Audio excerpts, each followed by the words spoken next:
Prayers.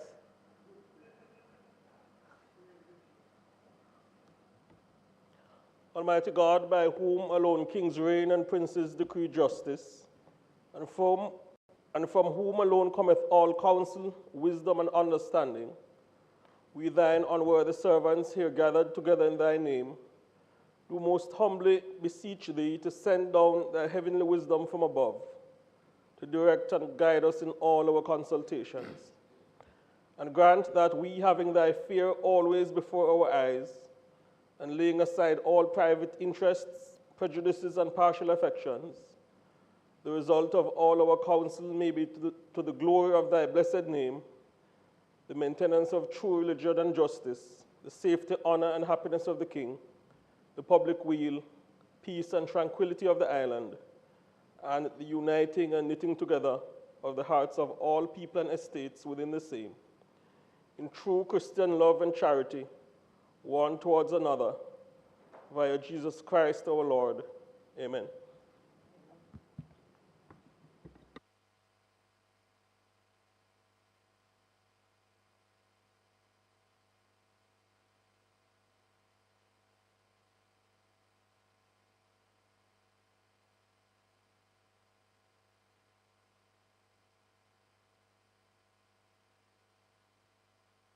Be seated, please.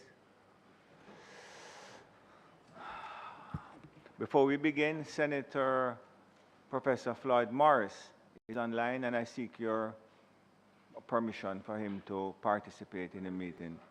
He's in Egypt, which is really remarkable. One of these days, I hope to go there and see the sights that you are seeing. So, permission granted? Before we begin as well, we have a number of visitors in the gallery, majority of whom are officers and members of the Bustamante Industrial Trade Union.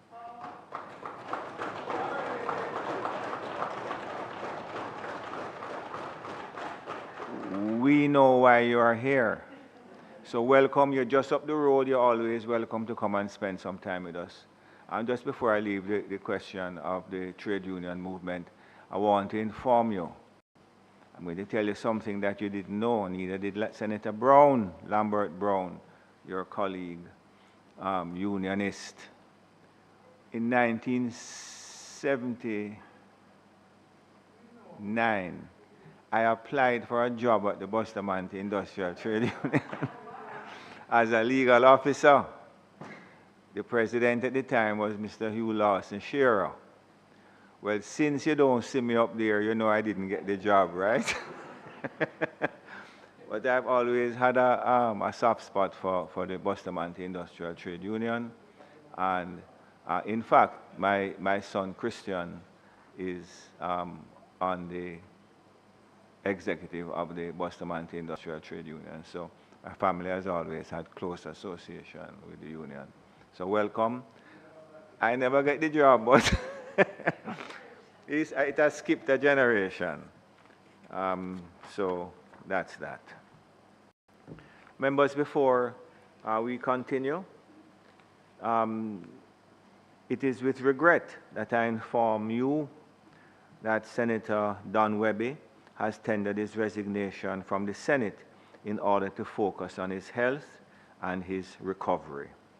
The tongue of good report has been heard in relation to Senator Webby and his service to the country in many quarters. Senator Webby first became a member of the Senate in 2007, during which time he also served as the Minister without portfolio in the Ministry of Finance and the Public Service. Senator Webby returned to the Senate in 2016 and has served with distinction since then. On behalf of the Senate, and I speak for both sides, we extend our heartfelt gratitude to Senator Webby for his years of service and unwavering commitment to our nation. We offer our support during this challenging time and pray for Senator Webby's full recovery. Don, we look forward to your future contribution in both the public and private sector in the shortest of orders. Thank you very much.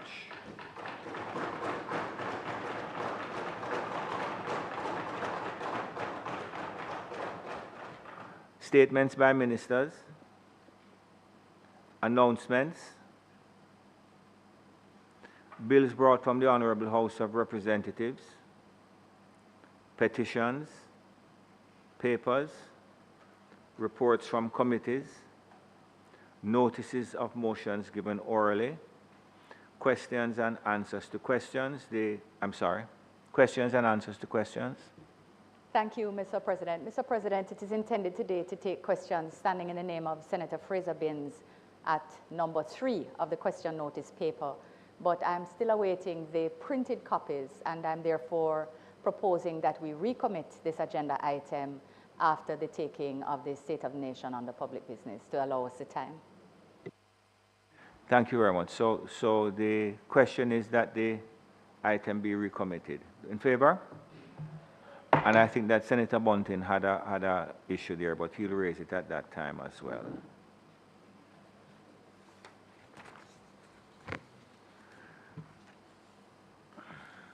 Mr. 1 minute, please.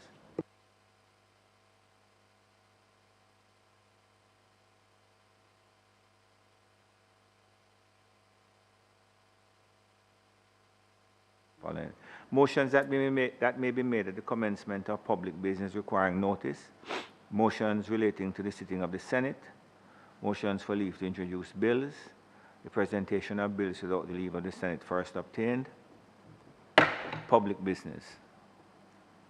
Madam?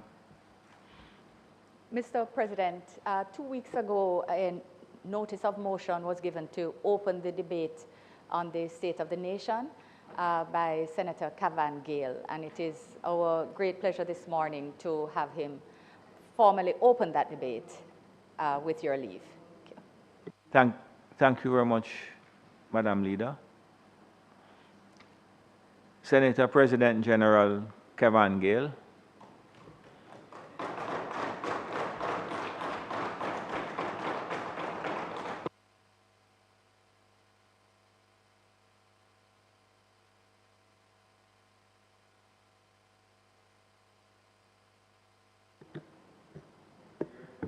For your information, Senator Brown, it's Dusty Rose.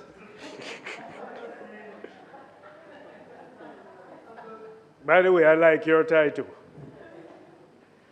Mr. President, today I rise to commence the debate in this year's State of the Nation, and I do so, sir, with a sense of pride, privilege, and honor of being a part of this honorable Senate. Let me first thank the Most Honorable Prime Minister, Dr. Andrew Holness, for his confidence reposed in me as I continue to serve in this upper house of Parliament. Mr. President, my life in this Parliament has been made easier because of the diligent and dedicated support I have received from the devoted staff. I owe them a debt of gratitude, and I'm feeling as if I'm part of their team. I thank them for their continued support. Mr. President, let me use this opportunity to congratulate 2 members of the parliamentary staff on their achievement of national honors. Mr. Alan Taylor for keeping parliamentary procedures orderly for over 30 years. And Ms. Sandra Clements for faithfully recording Jamaica's legislative history for over 29 years. And Sandra, you now have the opportunity to inscribe and entrench your own name in Hansard.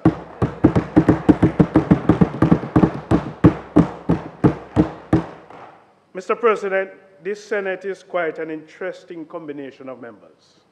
I believe expertly picked, with each demonstrative qualities, competence, and personal characteristics. No 2 members is alike, and that is what makes us very interesting. Every Friday, sir, I look forward to what each member has to offer. This term has been quite an interesting journey, and I wish to commend and congratulate our former colleague, Matthew Samuda, for moving to another place where he will be expertly continuing the work of the government. I am going to miss my neighbor, Don Webby. We usually have a lot of quiet chats, but Don has demonstrated a level of excellence in this Senate. We are truly going to miss him. And I wish him well for his health and his future endeavors. Mr. President, on March 11, 1986, I joined the Bustamante Industrial Trade Union as a trainee. And this year, the union is celebrating 86 years of dedicated service to the working class of this country. Formed by Sir Alexander Bustamante and built on the shoulders of the most Honorable Hugh Lawson Shearer, I have the esteemed privilege of being its leader for the past 17 years, and that has been an interesting journey. My success so far, sir, has been tremendously supported by the team that is here, and I thank them for their tremendous support. President, family for me represents a foundation that provides support, a unity of acceptance, and unconditional sacrifice that brings joy, happiness, and love. And I'm glad that I have the continuous support of my wife, Christine, and my two boys, Krishna and Corey. An enlightened society, sir, is one that is supported and backed by the togetherness of closeness of families. Mr. President, as we stand at the precipice of a crucial juncture in our nation's journey, it becomes increasingly evident that the challenges we face within the global economic landscape demand a unified response. Today, I stand before this esteemed Senate, not merely as a representative, but as a steward of vision, a vision that hinges on the transformative power of unity, collaboration, and collective action. The theme echoing through this year's discourse of mine is moving Jamaica forward. Resounds as more than a mere slogan. It embodies a call to arms, a rallying cry for all stakeholders to join hands in confronting the multifaceted challenges that lies ahead. The pathway towards prosperity, sir, as a continuous journey, is not a solitary road, but one woven through the tapestry of collaboration, a collaboration that transcends political boundaries, industry domains, and societal segments. Mr. President, our nation, Jamaica, stands poised at the crossroad of adversity and opportunity. The global economy, amidst its trials and tribulation, presents both challenges and prospects. Embracing this juncture necessitates a paradigm shift, one where the traditional divides dissipate to give rise to a harmonious convergence of diverse perspectives, talents, and ideologies. Today, I want to implore all stakeholders, be it employers or employees, industry leaders or the trade unions, civil society groups or the opposition, to recognize the gravity of this moment. The narrative we craft today will resonate across generations, shaping the destiny of our beloved nation. Mr. President, essentially, we need to work together as a nation for progress and growth. We must foster an environment conducive to collaboration, a space, Mr. President, where differences are not stumbling blocks, but building blocks, where dialogue transcends rhetoric to yield tangible solutions, building coalitions, fostering alliances, and nurturing partnerships. These are not mere endeavors, but more imperatives in our quest for progress. President, our journey towards a more resilient, equitable, and prosperous future hinges on our collective commitment to forge alliances with academia, policymakers, and every stakeholder invested in the well-being of our nation. The mantle of responsibility falls upon us to champion a cause that transcends individual gains, a cause that champions the greater good. President, let me recognize a key instrument in the symphony of partnership in Jamaica, the National Partnership Council, that is driven by our own Senate colleague, and I hope it will continue, on the newly minted Minister of Education, Dr. Dana Morris-Dixon. Congratulations, Dr. Dixon, on your ascendancy to a new role. But I hope for the sense of the national partnership, you will still hold the reins of carrying that together. Let us embark on this journey, not as desperate entities, but as a symphony, each instrument unique, yet resonating in harmony to compose the melody of progress. Let us heed the call in moving Jamaica forward, for it is through unity that we shall overcome, thrive, and emerge victorious. In the spirit of collaboration, sir, and shared response, I invite each one of you to join hands, hearts, and minds as we set forth on this transformative odyssey.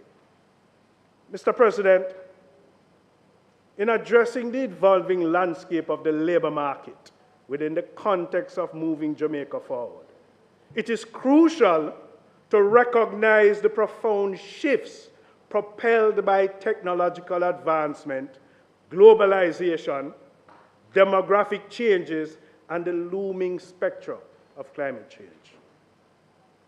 These transformations ripple through the very fabric of employment, altering its composition, reshaping task dynamics, and demanding a recalibration of requisite skills. Jamaica, sir, stands at the nexus of these global forces, where the conventional boundaries of work are being redrawn. President, embracing these changes necessitates a concerted effort, one that transcends individual sectors and ideologies and pivots towards a collaborative, unified response. And if you note, there's a common thread in my presentation about collaboration and partnership.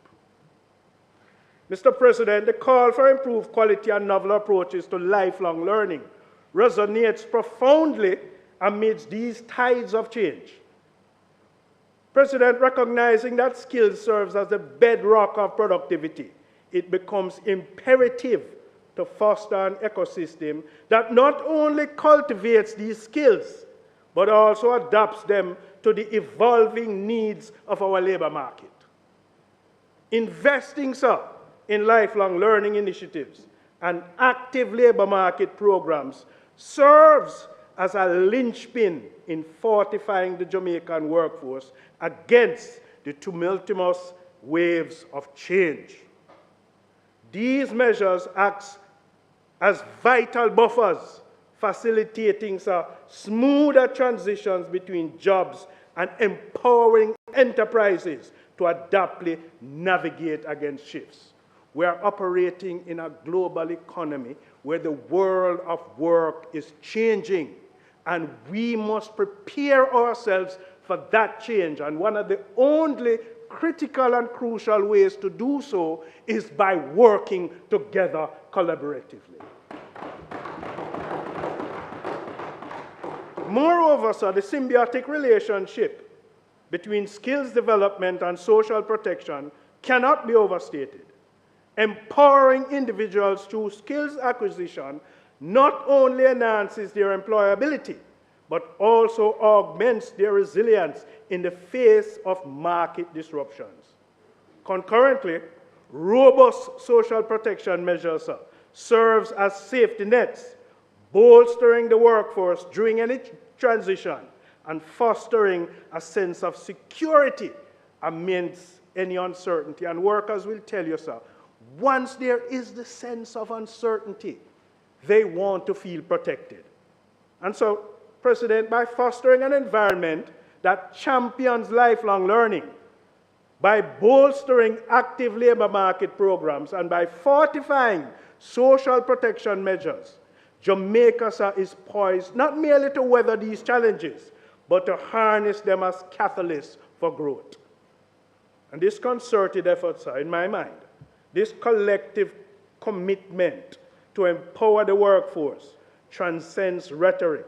It stands as a testament to our resolve to forge a labor force that is not just resilient, but also adaptive to the inclusive and future readiness. So we must, as a country, for our workforce to prepare ourselves for future changes. In essence, President, by embracing the imperative of lifelong learning and by fortifying labor market programs and by underpinning these efforts with robust social protection, I will continue to repeat that, Jamaica can lay the groundwork for a labor market that navigates challenges with resilience, empowers its workforce, and charts a course towards sustainable prosperity. President,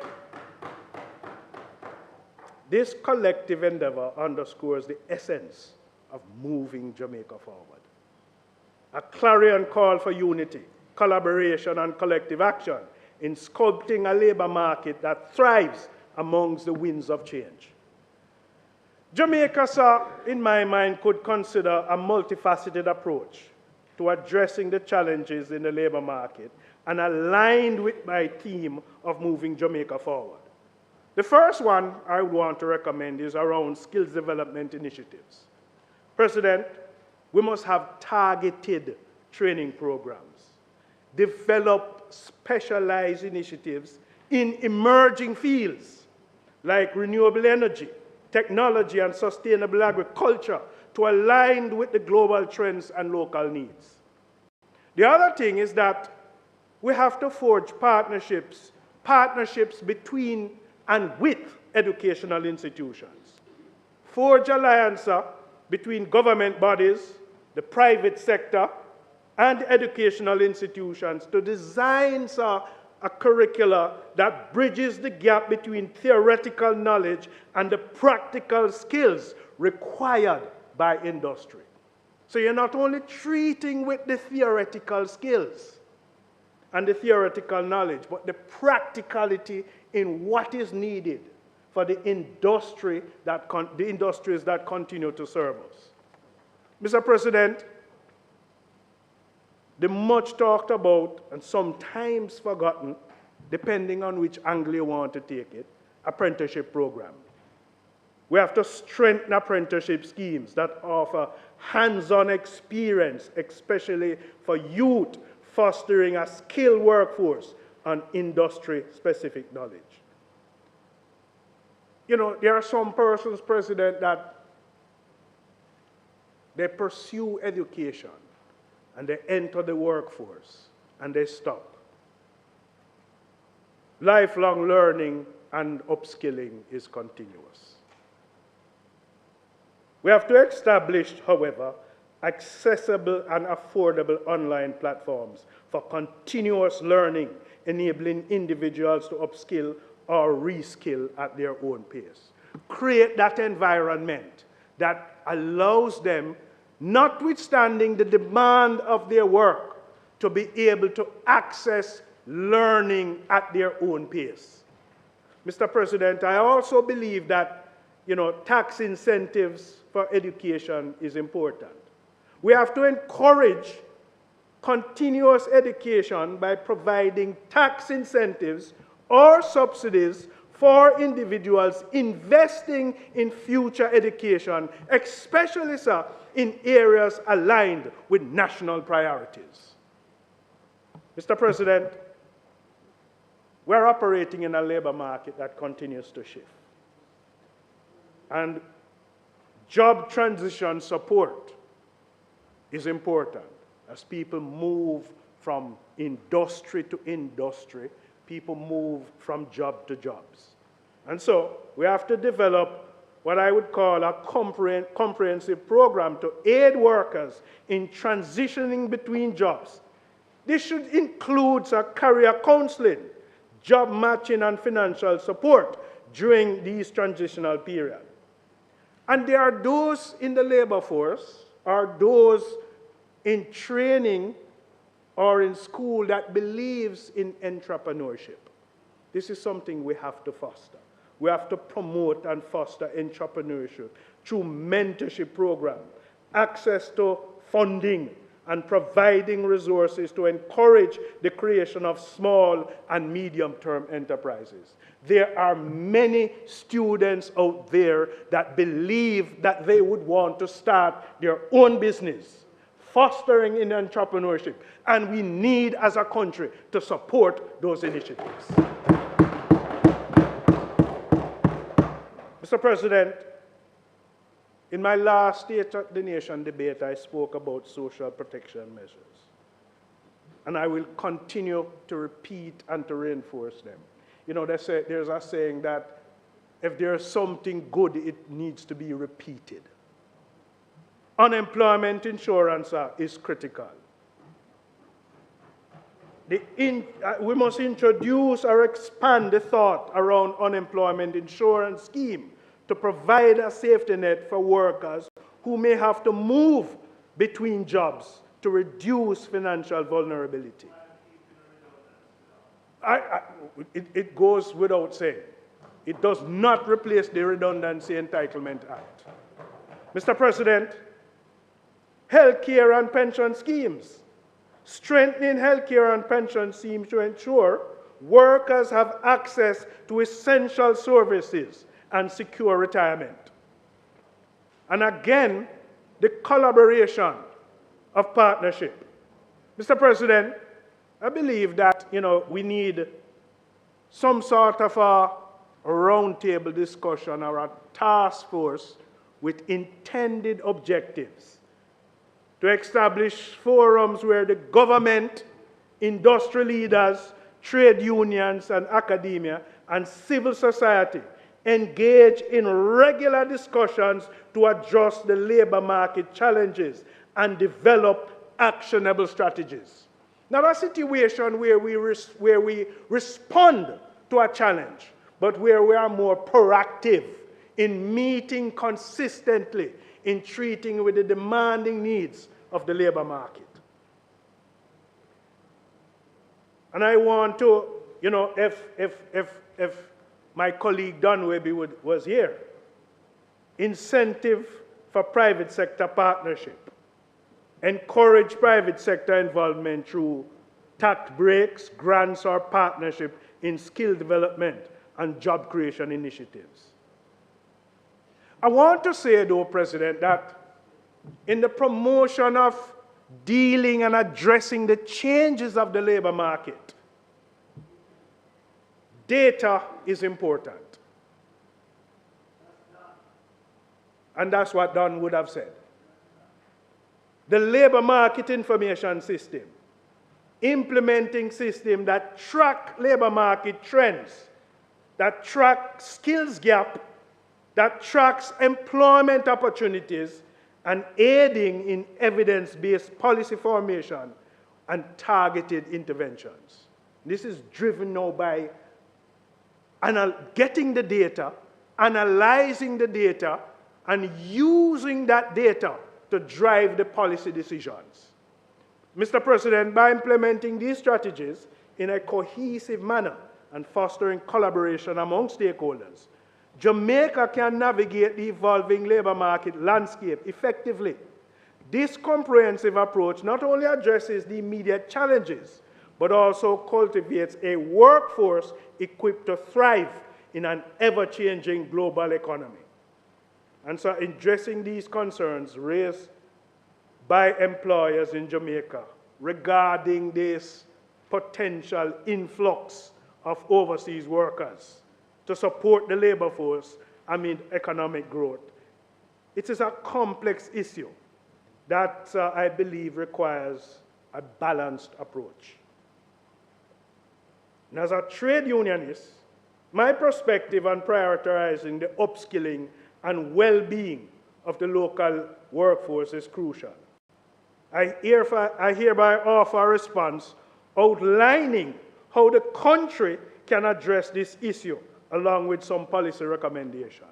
First of all, sir, we have to deal with the skills gap assessment.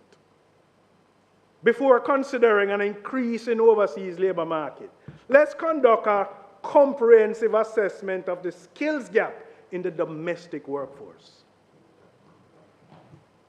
This assessment should involve a collaboration between government agencies, the trade unions, because we are not going to be left out of this conversation, industry associations, and the educational institutions to identify what are those specific skills that are in demand in the various industries. And Mr. President, the next move is to invest in education and training programs to address the identified skills gap. And this can involve vocational training, the apprenticeship schemes that we spoke about, and a partnership with educational institutions to ensure that local workforce is adequately prepared for the jobs in demand. Now, this need for increased labor, and it assumes that labor has no boundaries. It no longer has any borders. Workers are moving all over the place. Workers have become nomadic. So what is it that would retain workers that some don't want to talk about? Mr. President, in the retention of the workforce, we cannot leave behind improving wages and conditions that is essential for attracting and retaining local talent. Collaborate with labor unions, talk to labor unions, allow labor unions to come in and assist in determining how we can improve the terms and conditions of employment. This not only benefits the local workforce, but it also, sir, enhances the country's attractiveness to overseas workers. So it makes no sense that we want to attract overseas workers, but we are not putting in the terms and conditions of employment suitable to attract and to retain. We also have to review and update our labor market regulations to ensure that they protect the rights of both local and overseas workers. This includes addressing issues like fair employment contracts, safety standards, and legal protections for all workers, and ensure the transfer of knowledge. So if you bring the external workforce, the external workers to take on jobs that you can't satisfy, then there needs to be that transfer of knowledge and dependency. Mr. President, I have the confidence that as a government and as a country, we are taking the necessary steps to continue to train our workforce. The Heart Trust, as our national training agency, is doing an exceptional job, and I want to commend them. Mr. President, it must be noted, so that since the removal of tuition fees for training up to level 4 at the Heart Trust, more individuals aged 17 and above have gained access to skills-building opportunities that prepare them for meaningful jobs. In line with this, the Learning and Investment for Transformation, called the LIFT program, launched in 2023, has successfully placed around 450 young people in public and private sector on-the-job training positions, equipping them with essential skills and social mobility documents.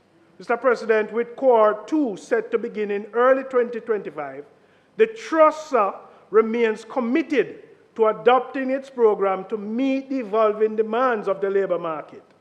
Recognizing the impact of technology on modern work, the Trust has introduced labor market-driven programs in areas such as geometrics, geospatial services, social media management, renewable energy, mobile application development, mechatronics, entrepreneurship, electric hybrid vehicular repair, digital animation, events planning, and mobile robotics, ensuring a workforce ready for today's challenges and opportunities. Mr. President, the government, through Hard Trust, is moving Jamaica forward.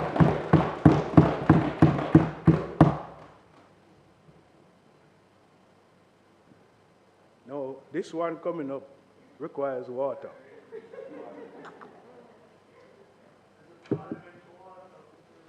Yeah, it is the parliamentary water. Now let's see how I perform after.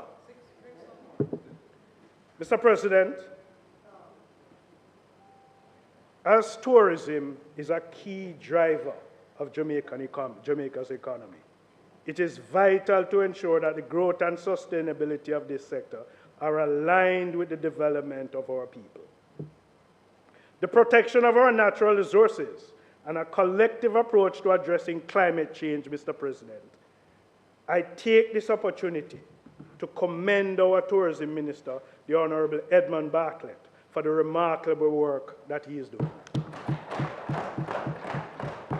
The future, sir, the future of Jamaica's tourism must prioritize strengthening local linkages to ensure that the benefits of tourism are felt throughout the economy. Local businesses, especially small and medium enterprise, should be positioned to supply goods and services to the tourism sector. The government and the private sector must work together to enhance the capacity of local suppliers, such as the farmers, the artisans and manufacturers, enabling them to meet the quality and quantity demands of hotels, restaurants, and cruise operators. This can be achieved through technical assistance, training, and financing programs designed to elevate these businesses. Mr. President, tourism operators should be incentivized to employ locally, ensuring that more Jamaicans are not only engaged in tourism, but are also climbing the ladder from entry-level positions to managerial roles. Mr. President, it is essential for the longevity of the tourism sector and its ability to withstand external shocks, such as climate change and economic downturns. Tourism jobs must not only be available, but must also be secured and sustainable. President, we must move towards a creation of green jobs in tourism, such as those focused on, when I say green jobs, I say Senator Brown cringe. But I'm talking about those jobs that are focused on energy efficiency, renewable energy use in hotel, and ecotourism initiatives. And so our training programs should be geared that teaches skills relating to sustainability. It should be integrated into our educational systems and our vocational systems. And I have two delegates here from one of the hotels that we represent. And part of the constant trust, sir, part of the constant trust is the workers in the tourism sector often face precarious employment conditions, such as low wages, long hours, and limited benefits. We need to work towards bettering the terms of conditions of employment for tourism workers.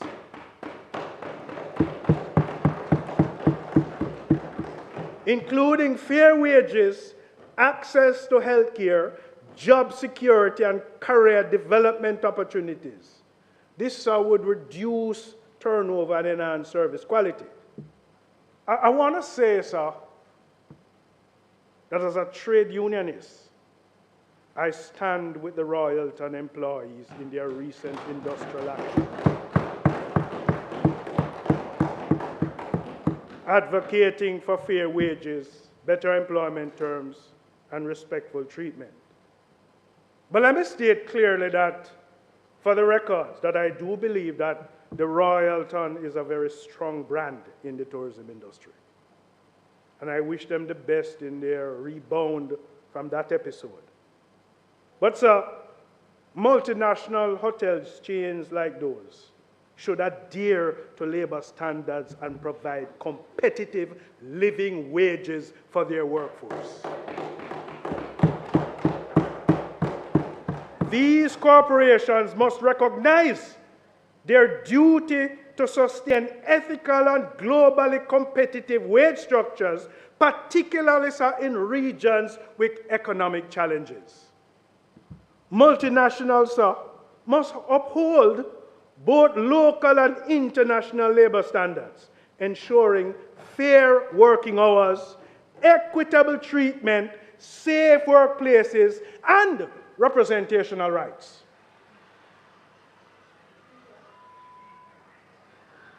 I take that as another applause coming from somewhere else.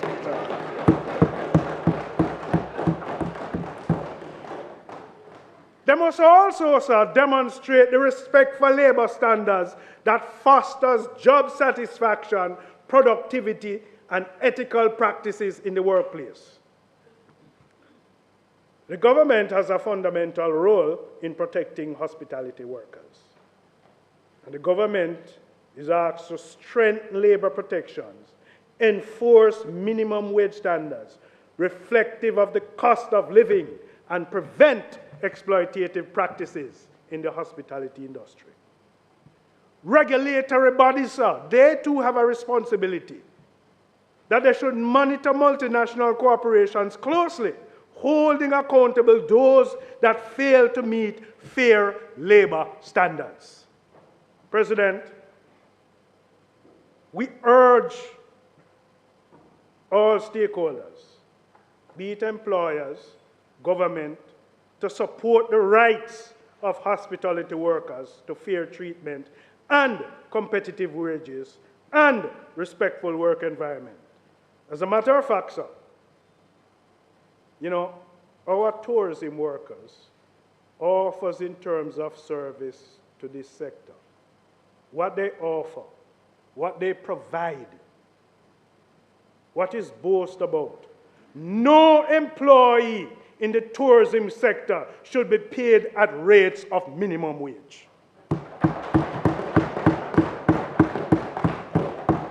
I want to strongly suggest that I believe in my mind that there should be some sort of a threshold to be set for earnings in workers in the tourism sector.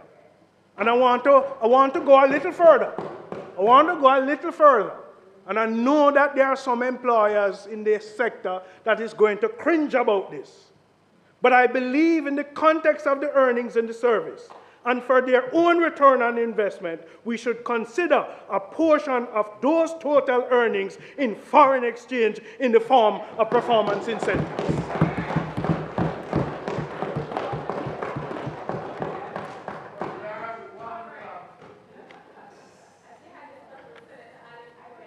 It is essential that we enhance labor rights within the tourism sector. Yo, Lambert cringed at that one already. And this can be achieved by implementing, stronger regulations around working conditions, particularly around fair pay, safety, and non-exploitive contracts. Tourism workers must be empowered to negotiate better terms of employment through collective bargaining agreements. And trade unions, notwithstanding what some people may think and believe, trade unions play a key role in advocating for tourism workers, ensuring their rights are protected. Mr. President, critical to this is the comprehensive training, the human capital development.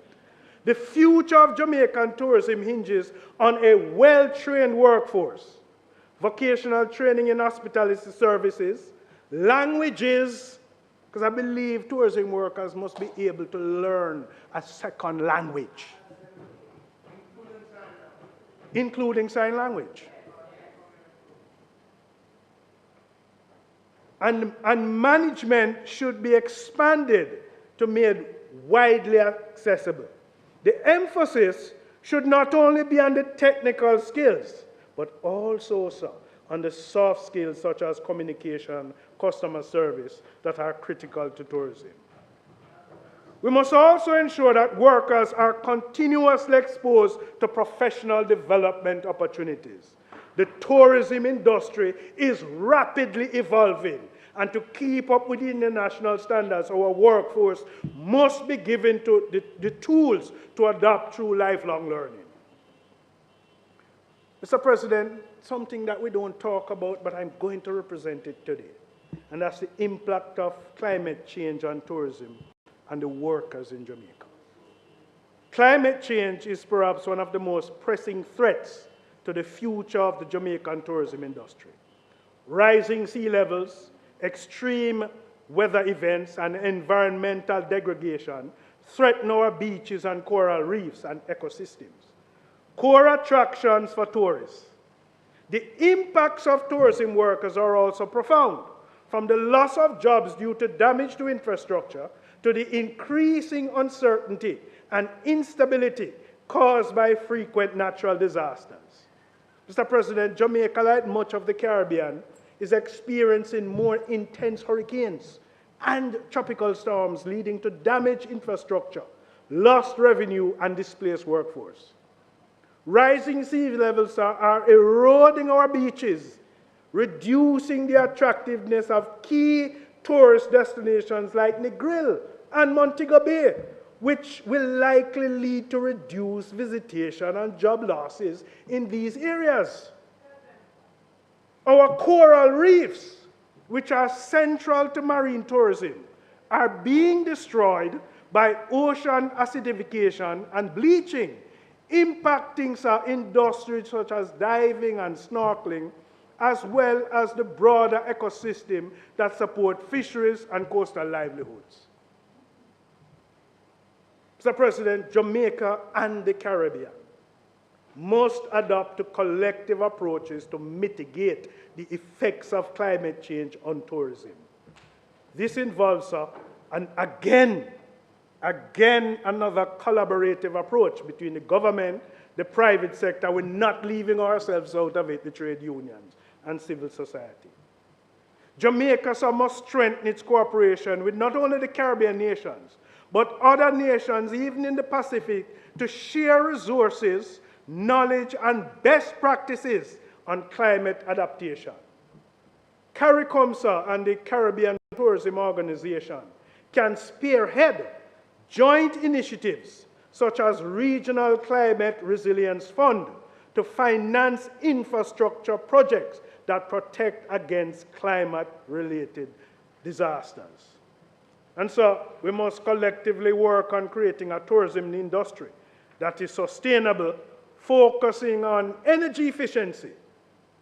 President, let's move to the stage where we encourage our hotels, resorts, and cruise ports to transition to renewable energy sources, such as solar or wind. Let us build climate resilience infrastructure, such as green buildings and storm-resistant structures. And Mr. President, if Minister Matthew Samuda could hear us, we must promote the development of systems to manage more efficiently water conservation. As a tourism is a water-intensive industry, and droughts will only increase with climate change. We would have seen situations where guests are at a hotel and have challenges in getting water. So we have to move to put measures in place around water conservation or the retention of water. So, President, the future of tourism in Jamaica depends not only on attracting visitors, but also on investing in our human capital, strengthening local linkages, creating sustainable jobs, and addressing the profound impacts of climate change. We must act collectively through a multifaceted approach involving employers, trade unions, talk with the investors and the government to ensure that Jamaica's sustainable tourism sector remains resilient, inclusive, and sustainable for generations to come. Let us work together to protect our valued resource, our people, and the future of tourism in Jamaica. Mr. President, moving to another topic. We're about to move to another topic. Senator Bunting. Mr. President, the Senator Gale's time for speaking having expired, I propose that we move to give him sufficient time to complete his presentation. The question is that the Senator's time was expired. We give him sufficient to complete his presentation. Those in favor? Against?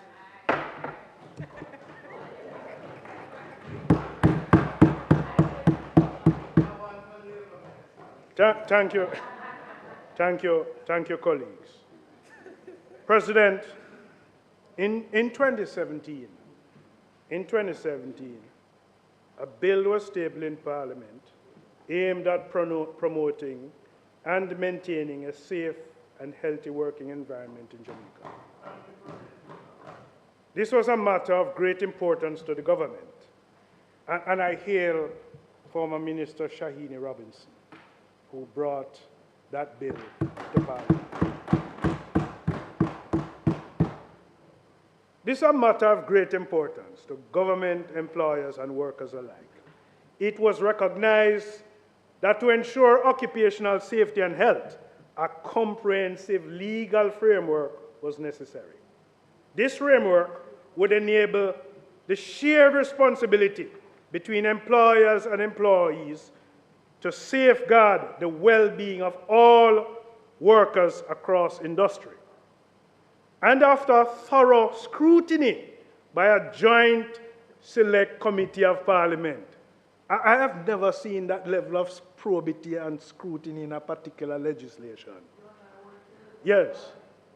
The bill, sir, underwent substantive amendments and recommendations. The government, in response to these critical inputs, has now prepared a new draft of the Occupational Safety and Health Bill.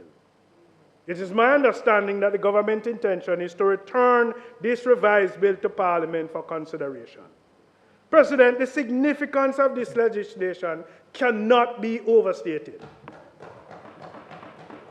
It represents a modern, inclusive approach to occupational safety and health, ensuring that employers and employees work together to create safer, more productive workplaces.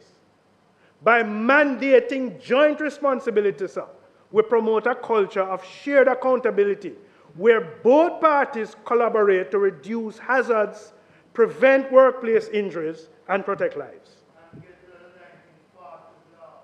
That old archaic Factories Act. This legislation, sir, is more than just a legal requirement.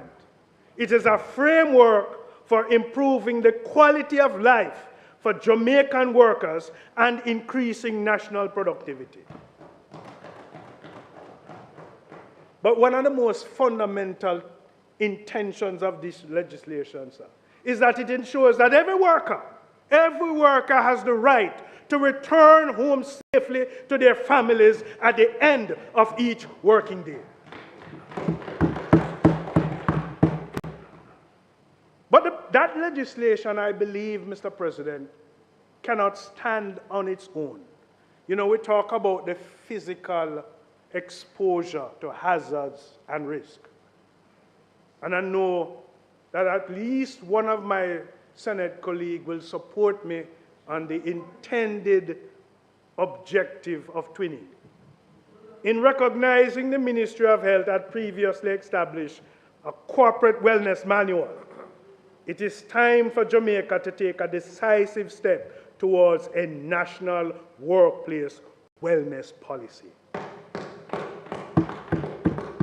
This guideline, sir, through the Jamaica Moves program, along with the Ministry of Health, is intensifying its efforts to build capacity within the different workplace settings in which people work, learn, and play, incorporating measures that are enabling a healthier lifestyle, recognizing that a productive workforce is essential, enhancing guidelines and moving towards a policy direction is critical at this time.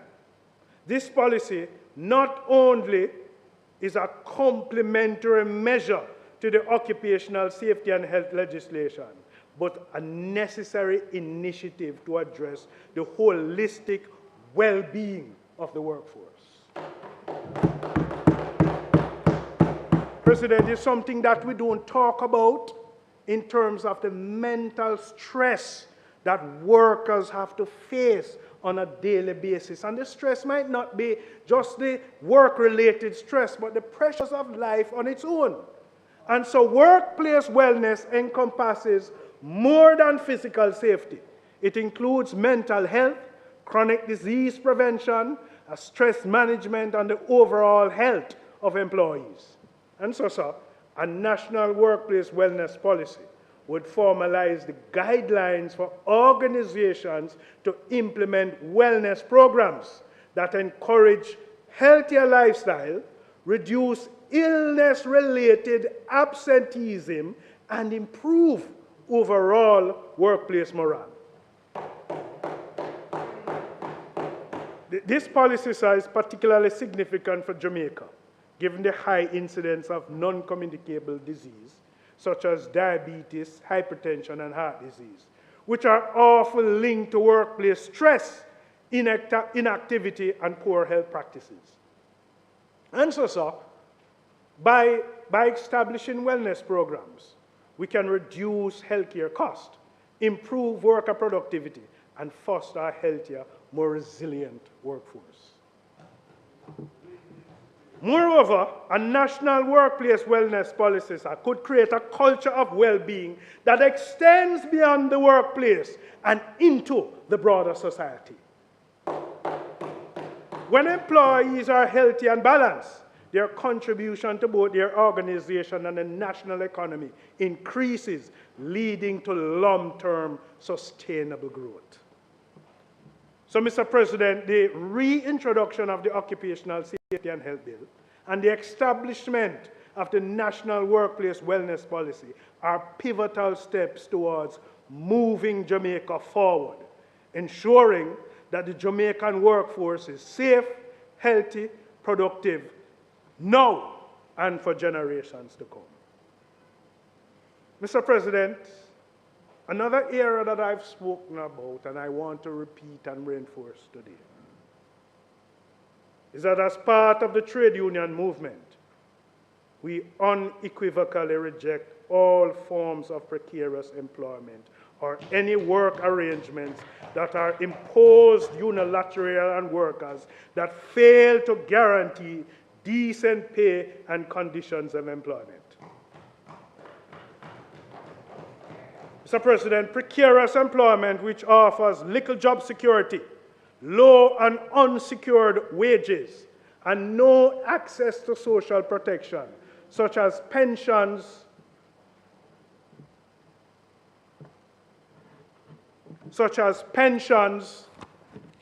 health insurance, unemployment benefits, is an unacceptable threat to the dignity and well-being of workers. Such conditions often leave workers without protection against unfair dismissals. It denies them vocational training opportunities and exposes them to unsafe and unhealthy working environment. Perhaps most egregious is the absence of trade union representation, which strips workers of their collective voice and limits their ability to advocate for their rights. Now, in response to these challenges, the government of Jamaica, through the Ministry of Finance, has taken significant action by creating over 10,000 permanent posts in the public service, addressing the issue of contract employment. This move is a critical component of the broader transformation of the public sector, making a decisive step towards improving the livelihood of the Jamaican workforce.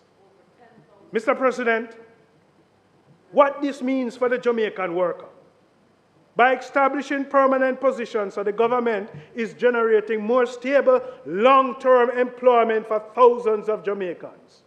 This not only boosts job security, but also fosters a sense of stability and confidence among workers in the public sector.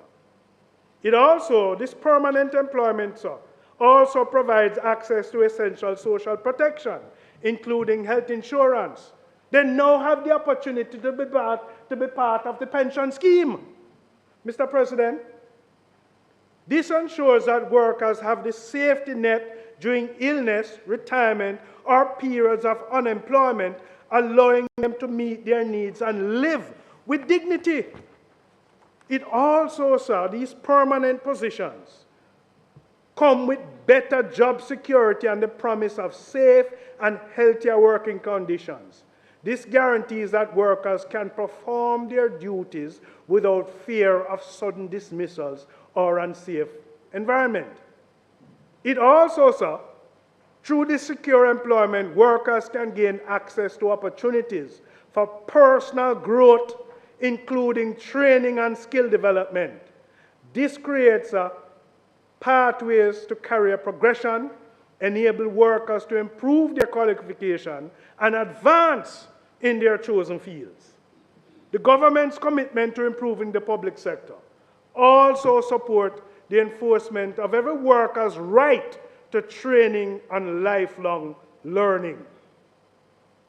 This, sir, does not only enhance individual skills, but also ensures that Jamaica's workforce remains competitive and capable of adapting to evolving economic demands.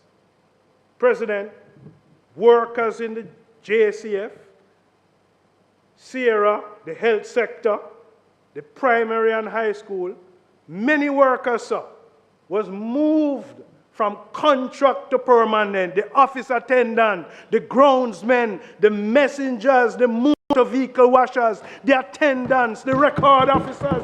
President, in the health sector, those patient care assistants that was always on contract, those health record technicians, the customer service officer, the junior resident, sir, the community health aide, sir, they are now permanent.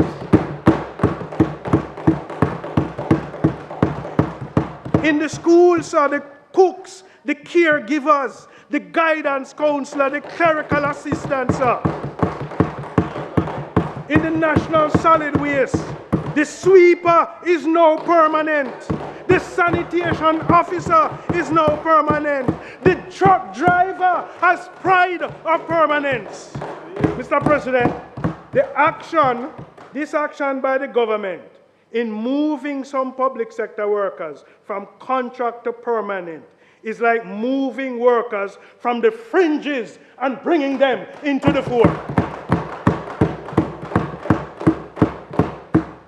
Mr. President, I want to use this opportunity to acknowledge the great work of Dr. Nigel Clarke as the past Minister of Finance and his work in the public service. You know, in my mind,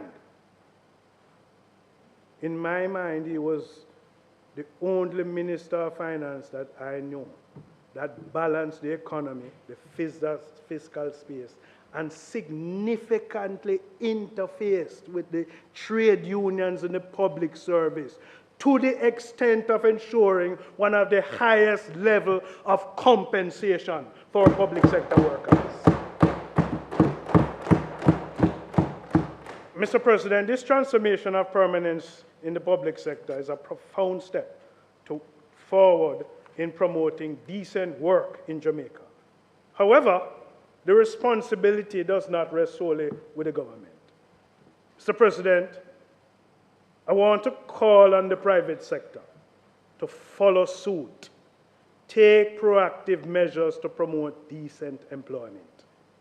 The private sector must adopt practices that guarantees fair wages, job security, and social protections, whilst also providing opportunities for career development and the freedom, sir, the freedom to join trade unions of their choice. And by doing so, we will create a more equitable and just society, where all workers are treated with dignity and respect, and that Jamaica can continue to progress towards a prosperous future.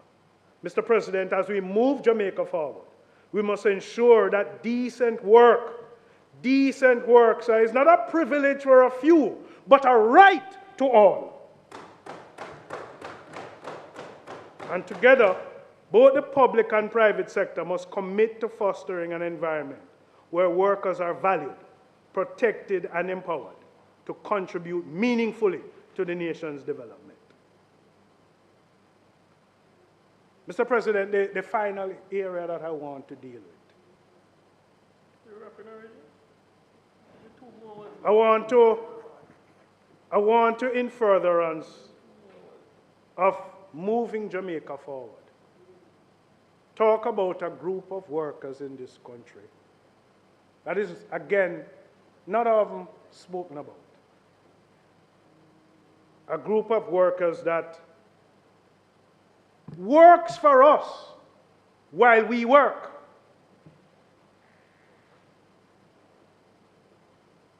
They're a critical part of our labor force. They are our domestic workers in Jamaica.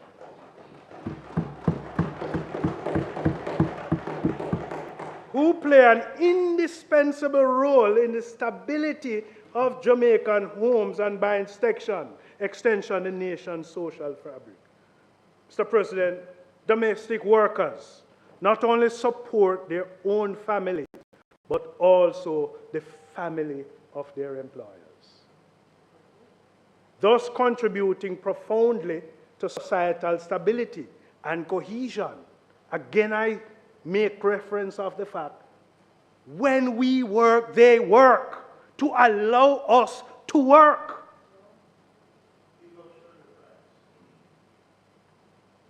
Mr. President, the government led by the Most Honorable Andrew Holness has demonstrated the ongoing commitment to these workers. We have strengthened protections and rights, including updating the national minimum wage and notably ratifying the ILO Domestic Convention 2011, number 189 in 2016, thus affirming the right of household workers to organize and negotiate collectively.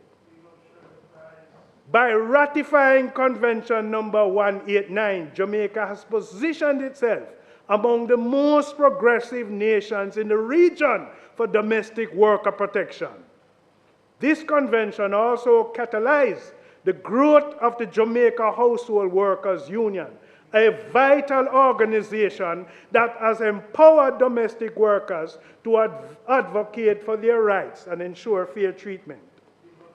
Mr. President, studies by Dr. Simon Black and Dr. Lauren Marsh highlight the JHW's worker-centered approach has been instrumental in enabling domestic workers to seek and obtain workplace justice, thereby turning legal rights into practical protections. It is crucial, sir, that we continue to support these efforts. Let me hail the General Secretary, Shirley Price, for being a trailblazer in the protection of members of that union. You see, only a trade unionists could see where I was going. However, Mr. President, the challenges faced by domestic workers, they remain. Many domestic workers in Jamaica still work under informal arrangements. They lack formal contracts and consistent access to social protection. The ILO has reported that 72.3% of domestic workers in the Caribbean work under informal conditions, a reality that exposes these workers to instability and limits their access to labor rights and benefits. Despite legal frameworks, enforcement gaps persist, and collective bargaining remains limited in this sector, leaving many workers to negotiate individually without adequate support. One domestic worker said, I feel that they should enforce law so that the workers in people's home who are supposed to get rights too, just like the office worker, the government workers, or any other worker, domestic workers are workers too. That's what one domestic worker said. Another domestic worker said, you have some employers who do not give you what the government says you are to get. Some give you the minimum wage. But they have said that some can afford to pay more. We are saying that if you can pay more to the domestic workers, pay them more. I want to state clearly that globally, the demand for domestic workers, because you believe that these workers are just another segment of society. Yeah? They're not mentioned. But the demand for domestic workers is expected to grow considering the demographic changes, population aging, and increasing long-term care needs to the ILO. And Jamaica is no exception.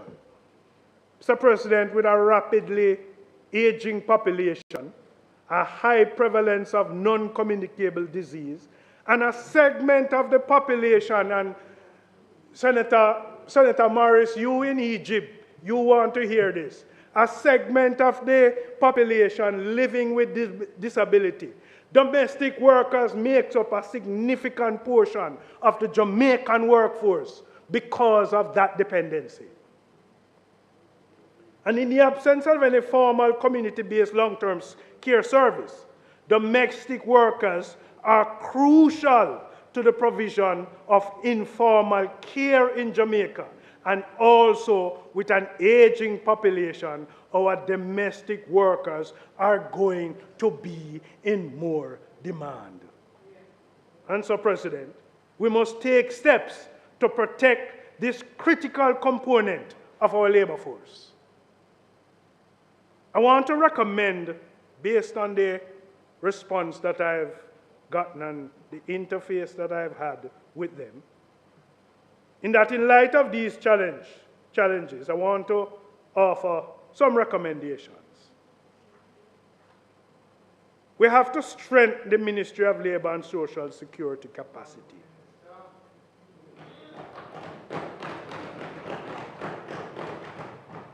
What do I mean? There is a Pay and Conditions of Employment branch, the PCEB, it's called. It's an arm of the Industrial Relations Unit of the Ministry of Labor and Social Security. The PCEB's core function is to ensure compliance with minimum standards set out in labor laws in Jamaica for non-unionized workers. Currently, the PCEB has 24 labor inspectors on the roster. Whilst the number of inspectors needed by an inspectorate can be determined by a variety of criteria, or even specific to national context, I'm of the view that the current level of staffing in the PCEB is inadequate to the task of strategic and proactive enforcement in the domestic workforce sector. And so, I believe we must allocate some more resources to enhance the ministry's ability to monitor and enforce compliance with labor standards in the domestic work sector. This would ensure, sir, that both the workers and also the employers are better informed about their rights and responsibilities under the law. So I see it as a kind of outreach, not only for the protection of the workers, not only a protection of the domestic workers, but for the awareness to those who employ domestic workers against the protective rights that should be entrenched. Mr. President, in achieving full compliance with labor standards, it not only is the key to achieving decent work for domestic workers, but would also contribute to building a fairer, more prosperous Jamaica. For instance, full compliance with the National Minimum Wage Act among just domestic workers would contribute to reducing the overall wage inequality, reduce relative poverty among domestic workers, household, and contribute to reducing poverty overall. The other thing is that domestic workers will say to you that I want to ensure that when I retire, I have some return on investment. Domestic workers want to be able to buy their own house or dwellings too. And President, we have to introduce measures administratively, remove those barriers that may have been created for domestic workers to be able to participate in the National Insurance Scheme and the NHT. So we have to set some platforms, whether it be digital or otherwise, but we have to set some platform to facilitate easier registration and contributing, thereby expanding these essential benefits to domestic workers. Again, sir, the establishment of unemployment insurance would be a critical social safety measure to protect domestic workers in their times of needs. They transition from job to job. They may lose a job because a family can't afford them anymore. But that skill set that is only confining them, that ability for social support is so immensely critical to be able to allow them to withstand the ravages and the exposure during their time of any transition. What that union has said, sir, they have indicated an intention to invest more in skills training and professionalization. So they have said, establish the Domestic Workers Institute, possibly funded or aided or supported by the government and operated by that particular union. This institute would provide training in areas such as childcare, first aid, culinary skills, promoting professionalization, and ensuring that domestic workers are equipped with the skills necessary to thrive in their roles. This is an objective that I support in the development of that pursuit. Mr. President, they have said we need to address gender-based violence and harassment, implement policies aimed at eliminating gender-based violence and harassment in the workplace, ensuring that domestic workers have accessibility recourse to the Sexual Harassment Tribunal. This step is essential to safeguarding the dignity and safety of domestic workers across Jamaica. And they have said that we must promote the ratification of ILO Convention C-190, which addresses violence harassment in the world of work. This would reinforce our commitment to provide a safer and respectful workplace, providing an environment for workers, including domestic workers. This convention, sir, is a crucial step in providing holistic protection. Mr. President, the work of domestic workers is invaluable, yet their conditions remain precarious. And so through improved legislations, through social protections, through training, and the support for union-led initiatives like those of the JHW, we can ensure that domestic workers enjoy the respect, the security, and the professional development they deserve. These steps outlined today represent a commitment to a just society in which every worker is valued and respected. Let us turn the promise of our legal framework into tangible protections that enrich the lives of our domestic workers and, by extension, sir, strengthen our nation. Mr. President, in concluding my presentation today, moving Jamaica forward, President, as a trade unionist and as a senator, I stand firmly on the conviction that Jamaica's future rests in a collaborative, resilient, and fair approach to development. A vision where every worker, every citizen, and every industry plays a role in moving our nation forward. In advancing this vision, so we recognize the essential work of the National Partnership Council of Jamaica, an institution through which this government has fostered essential alliances across private sector, civil society, and labor. And as we continue to confront the rapid shifts in the world of work, we must also bolster this partnership model, ensuring that Jamaica's progress is shared and that our collective goals are met with equal commitment and benefit for all. Mr. President, tourism, the livelihood of our economy, has shown tremendous resilience through challenges. But we must go further to cultivate a future grounded in human capital development and climate resilience. Investing in our workforce and in sustainable practices will ensure that tourism remains not just a source of income, but a driver of secure livelihoods and environmental protection for generations to come. President, in moving Jamaica forward, we must reaffirm our commitment to occupational safety and health. I urge this government to reintroduce the Occupational Safety and Health Act to Parliament, underscoring the right of every worker to a safe, supportive working environment. Coupled with this, a national workplace and wellness policy. It will create conditions for our workforce to thrive, benefiting not only just individuals, but our collective economic health and productivity. Moreover, sir, it is time, Mr. President, that we reject all forms of precarious employment and build a nation grounded in the principle of decent work.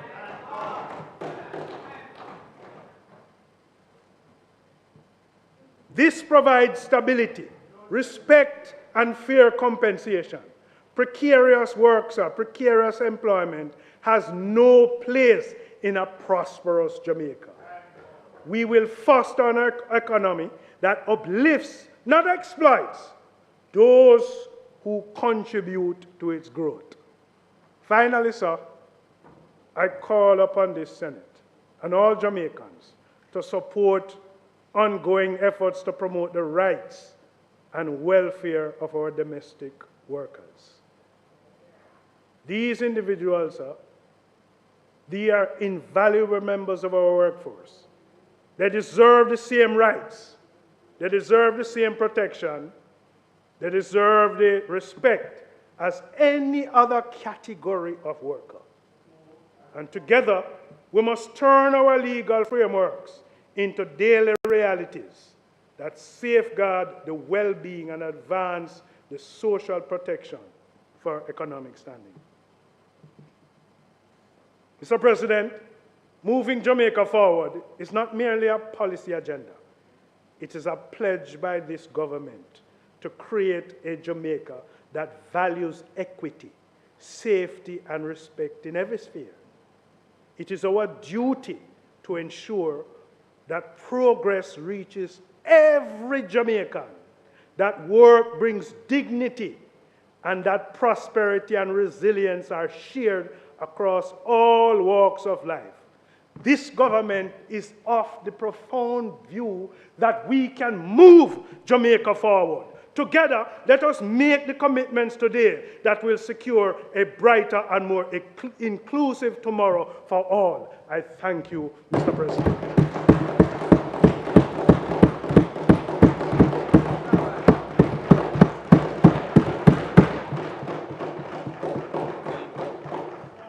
And so, I would have today, sir, commenced the debate, and I urge my other colleagues to support in continuing the debate. And so I ask for a suspension of the debate for future. Thank you very much. Thank you very much, Senator President General. The question is that the State of the Nation. The executive, okay. The question is that the debate be suspended for a date to be agreed. Those in favor? Aye. Against? Ayes have it. Leader, just before you ask for the recommittal of the outstanding matter questions and answers thereto, we were joined by a number of students and teachers from the Avondale Preparatory and Kindergarten School on Retirement Road. So welcome to the Senate, and I hope that would you teachers stand because all of you look like students. Welcome. Welcome, you're always welcome here, and thank you very much for deciding to spend some time with us today. We certainly appreciate it, and thank you very much.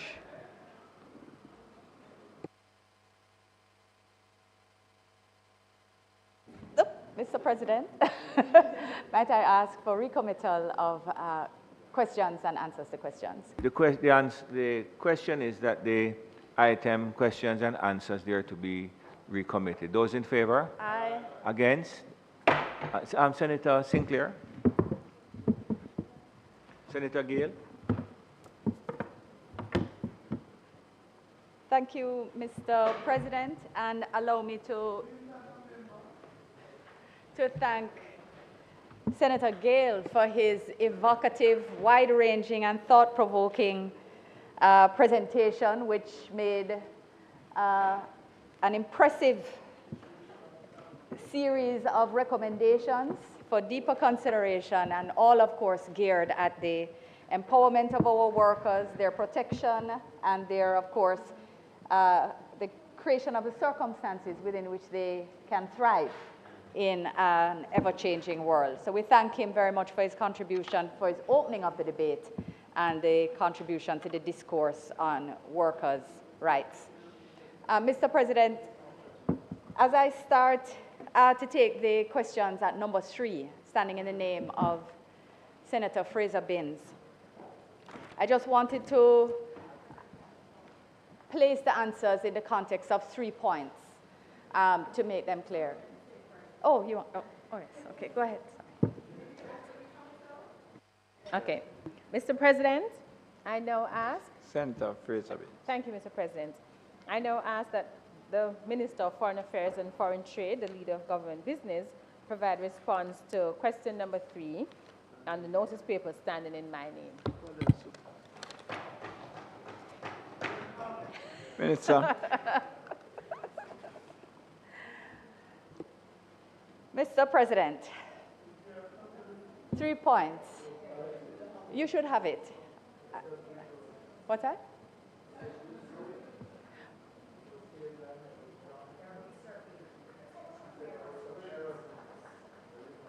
Really? Errors?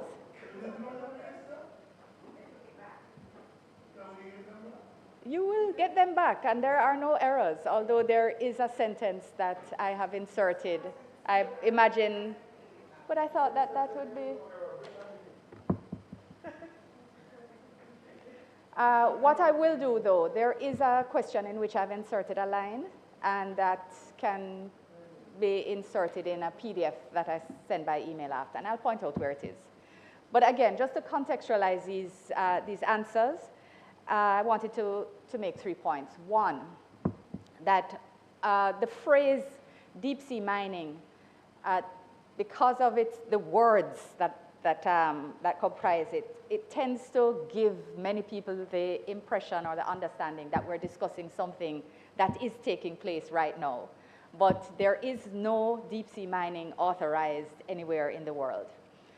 Deep sea mining, if and when it shall take place, is something that's also discussed in respect of the area. And the area is not simply anywhere that is a deep sea, per se. It's not simply somewhere that's offshore. It speaks to the deep sea bed and the ocean floor in geographically defined areas named in the UN Convention of the Law of the Sea, which are beyond the exclusive economic zone of any country.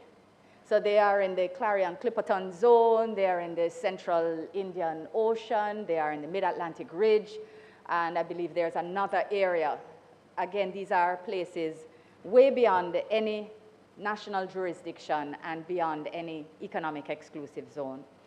And so when people speak about this concept, it is not something that is near, and in fact, that's near to any country, and in fact, it is part of this that feeds into the concept, which was very hard fought for, that the deep seabed is the common heritage of mankind. And Jamaica, decades ago, led the fight for this common heritage of mankind principle to be maintained, and we continue to seek for its retention in the developing jurisprudence around deep sea mining. And the third thing that I want to say, Mr. President, is that Jamaica takes very seriously, our role as host of the International Seabed Authority. We are the only developing country to host an international organization, and therefore our role as host, the home of the UN Convention on the Law of the Sea, and as a member of the Council, the Executive Council, we take very seriously our role and the need for us to be balanced in our positions on this matter. So the first question, does the government of Jamaica have a policy or a position in relation to deep sea mining? And the answer, the government of Jamaica has adopted a position on deep sea mining grounded in the principles of the UN Convention on the Law of the Sea, we'll call it UNCLOS going forward, and shaped by developments as they have unfolded over time in meetings of the International Seabed Authority, which is headquartered in Kingston.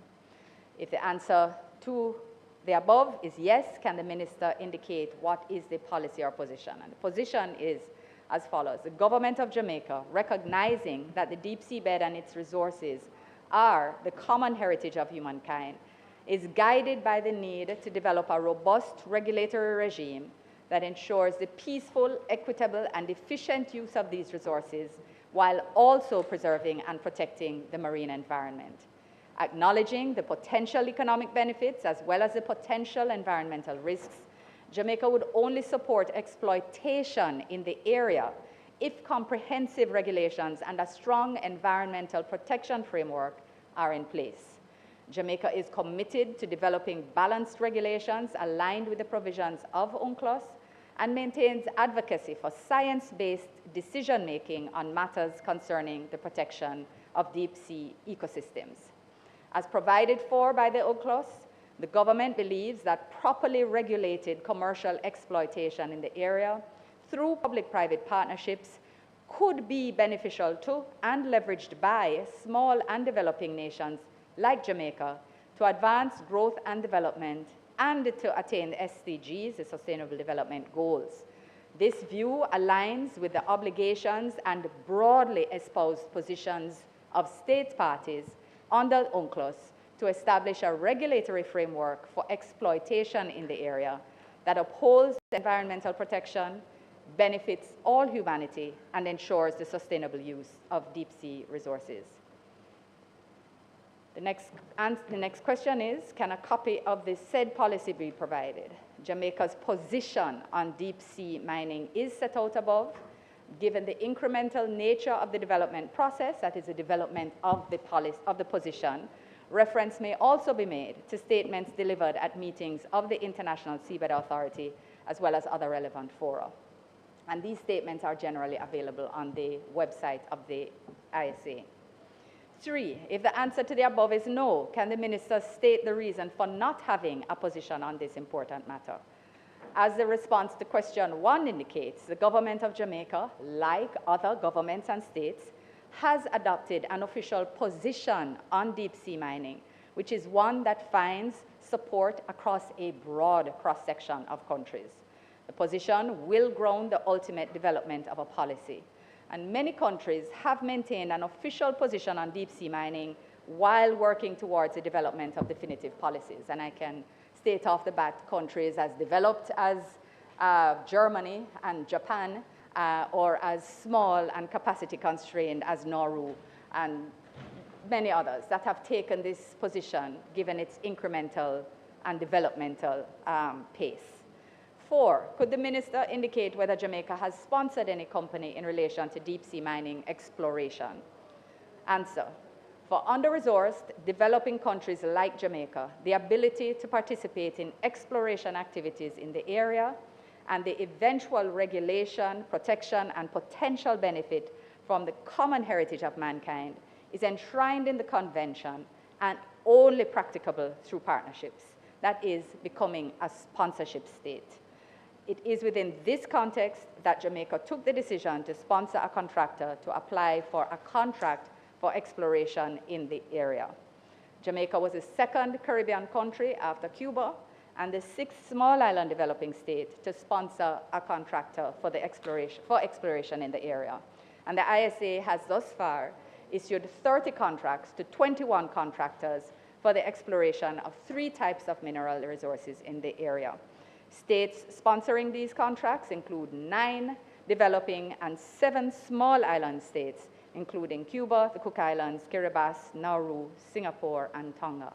And I just want to again emphasize that this framework was developed because it was understood when the UNCLOS was being negotiated that the only way that small island states, that developing states would ever be able to benefit from any eventual economic activity in those areas because of the capital cost of same would be through sponsorship arrangements.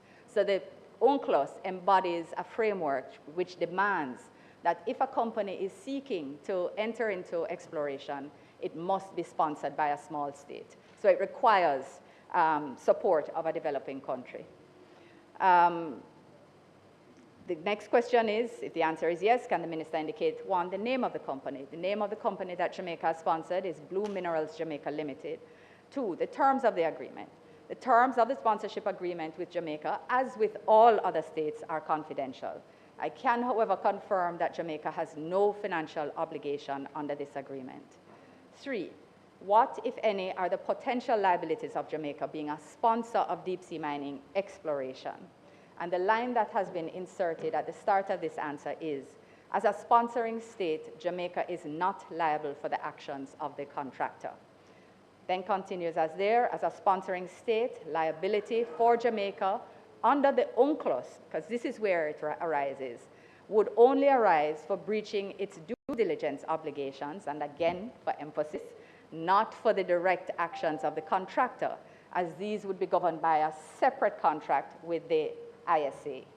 Jamaica's due diligence obligations are to establish laws and regulations by the time exploitation, that is mining, begins. And remember, as I started, I said there's no mining authorized anywhere. And a draft cabinet submission for the preparation of drafting instructions is being finalized. It is again important to emphasize that no mining has been approved by the ISA to take place at this time. 4, whether being a sponsor legally binds the government to support deep sea mining.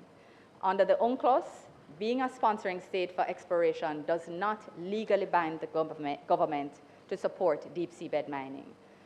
What it does do, or Jamaica, like other states who are parties to the 1994 agreement under UNCLOS, I believe it's part 11, and as a member of the ISA Council, Jamaica is obligated to support the development of regulations for compliance and oversight of activities in the area to ensure that they benefit humankind as a whole and effectively protect the marine environment. 5, can a copy of said agreement be provided? As indicated above in question 5.2, the nature of the sponsorship agreement is such that the terms provide for confidentiality. This is not unusual, it is standard across the piece. However, it is to be noted that perhaps of more interest, the extracts from the contract between Blue Mineral Jamaica Limited and the International Seabed Authority, so that is the contract that actually authorizes exploration. Those are available on the Seabed Authority's website, so that the matters which concern, which we anticipate rather would more deeply concern you and would have grounded these questions would be found through a visit to the Seabed International Seabed Authority website. And so I will end the questions there, and I'm open for any further follow-up. Mr. President. Senator Fraser-Binns. Thank you, Mr. President, and let me thank Minister for the answers that she has provided. Minister, before I follow up, I just want to say one thing, because you did mention, and with good reason, to explain that when we talk about deep sea mining, we're not talking about anything nearby. And we are agreed on that. However, as climate change has shown us, we can't consider anything to do with the environment, in this case with the oceans, in isolation. So although, for the purpose of deep sea mining, it does not take place in any national territorial waters, the fact is that whatever the effects are, good or bad, that they will have the potential of affecting the entire world. So I just wanted to make that clear. So whereas we agree that it doesn't take place in our local waters, that we ought not to see it in isolation. The second thing as well is, whereas deep sea mining has not started by way of a license from the International Seabed Authority, what we do know, which was borne out in your answer, is that deep sea mining exploration has commenced. And I think it is the commencement of the exploration of deep seabed mining that has raised concerns by several nations and other stakeholders about deep sea mining. So I just wanted to say that in my opening. In relation to the specific questions, Minister, I am still not sure what exactly is the policy of the government of Jamaica in terms of deep seabed mining.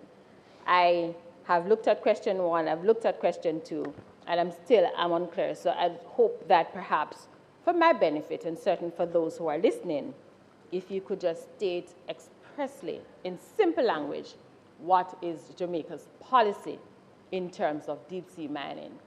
And the other thing is, if you could be a little clearer for me in terms of question 2 that says, indicate what is the policy position. Is it that, as at today, November 8th, 2024, Jamaica is not in support of deep sea mining? Or is it that we have not taken a position? Or thirdly, are we waiting to see? It's not clear. No, Minister, it's not clear. So if you could answer, I've given you 3 options. 1, is the policy in support of deep seabed mining? Or 2, have we not taken a policy? Or 3, are we waiting to see the results of the exploration that is taking place now before a decision is taken by the government of Jamaica in terms of deep seabed mining? I believe, Minister, those are the 2 questions in relation to questions 1 and 2. And for question 5, the terms of the agreement, you mentioned about having access from the ISA website for the agreement between the ISA and Blue Minerals. But that is not the agreement to which I spoke. I spoke specifically about the agreement between the government of Jamaica and Blue Minerals. And I can appreciate that there may be some things that are confidential in it. I will appreciate that. But at the same time, Minister, I hope you'll also understand that this is such a new area which has a lot of attention. And as such, people want to know what is it that Jamaica has signed on to. You have stated that we have no liability, but we still would like to see the content of that. For example, we now know that Blue Minerals Jamaica has transferred its shares to a Swiss company. Is that something that was provided in the contract? We don't know. Is there a breach of the contract? We do not know. So these are some of the things that I think are of concern to us as Jamaicans. And even if you're not able to answer now, I certainly would want us to ventilate the issue a little bit more, Minister, because the truth is we are guided by UNCLOS. But what we do know is that a decision has not been made for deep-sea mining because the regulations and the rules that govern deep-sea bed mining have not been finalized as yet. And so that hasn't started. But we also know that there are genuine concerns that a country such as Jamaica has to consider. And Minister, let me be clear, I completely understand why any country would want to sponsor because of the benefits. But the question then is, do the benefits outweigh the potential danger that science has shown that can occur?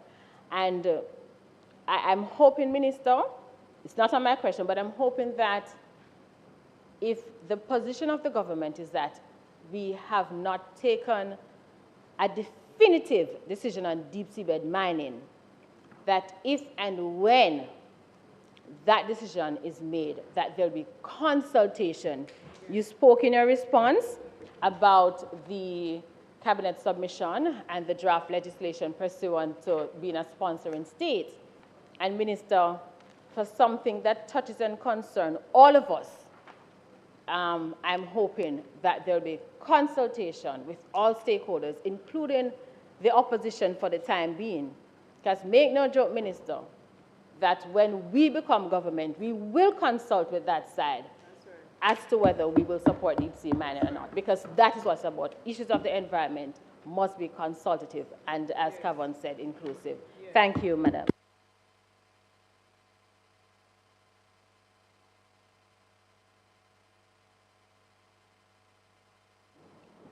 Minister.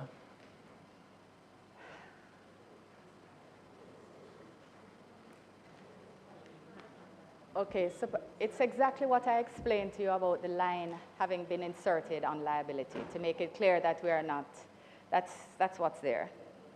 And I think there may have been an S of obligation in a paragraph if the opposition wants to make a point of having been deprived of that in the first place.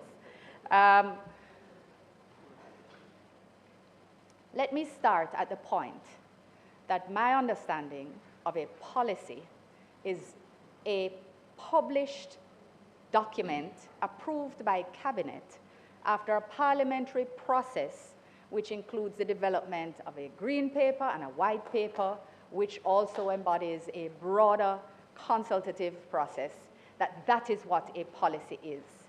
That document does not exist in respect of deep sea mining. As explained, there is an iterative a role or process that has been taking place. This is something that only now that exploration exists, and yes, I was clear. I thought I was clear on that on the point. Clearly not. Exploitation does not exist, but exploration under a mining code exists. There are regulations which exist that guide exploration, so that there is currently a protective mechanism that exists in respect of exploration. And this, therefore, distinctly distinguishes it from mining or exploitation, which is the negotiation process in respect of regulations for which are underway. So the sponsorship arrangement, well, no, let me go back to policy. Let me not move out, but the issues are deeply interconnected. Jamaica has taken a position, and the position has developed over time, which is why and I've stated what the position is. The position is not something that can be said in a sentence. It says that essentially we believe that the commercial benefit of exploitation should be and can be leveraged by small island states like Jamaica when and if an appropriate and environmentally sound, scientifically based regulatory framework is in place. So we believe in science-based decision-making. We believe in ensuring that there is a strong environmentally sound protective framework within the, under the UNCLOS in place prior to or in order for mining to take place. That is our position. It is stated in the manner in which it is stated, because these matters are extremely technical, and the discussions and negotiations that continue in the Seabed Authority, in Council every year, that these continue to be in place. Now, the fact is that much of the discourse, well, actually, let me not go too far out of that. So are you clear now on the distinction that I'm making between a policy and a position? Which is why I presumed you had phrased your question in that way, which is to ask whether there's a policy or a position. So I said we don't have a policy because that follows a particular process. But I just explained the position to you. So that's now, I think, should be clear. And if you want me to repeat it again, I am happy to. And this is that Jamaica believes, consistent with the hard-fought, as stated earlier, position of the benefits of the deep seabed being the common heritage of mankind, that the deep seabed resources can be leveraged by small island developing states and small developing countries like Jamaica in the event that there is an environmentally sound, scientifically based regulatory framework in place. And that's what we believe. This is the broad and balanced approach, which is more largely held throughout the membership of the Seabed Authority. That is the membership similar to the membership of the UN. And it's, as I said earlier, consistent with our position as host of the Seabed, which is one that we think it is only appropriate to take a balanced position within. So we support science, we support exploration for this reason, because exploration is the only way that you will improve the knowledge base, the body of research which exists.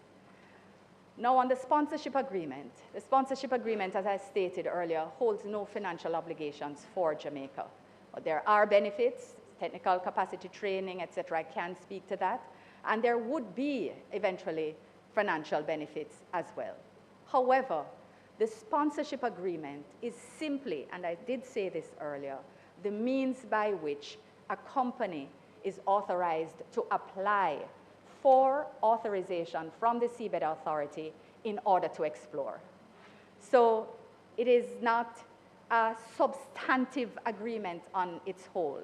And we're not aware of any breach of the agreement in the change of shareholdings, and they did provide notice when that was to take place. So in terms of the development of a policy, when that process progresses a little more, there will be broader consultation, because that is a part of that's a necessary part of the development of a policy. But it is not unusual, because of the academic nature of the negotiations and the incremental nature of the development of issues in relation to the seabed, that countries normally adopt a position and then feed into a policy. Things are happening. We're there. We're hosts. We're at council every year. You can't just say you don't have a position or you don't have a policy. You have to be actively considering this matter with the experts, and that we have been doing, because it is important to us. And I hope that that has made your concerns clear.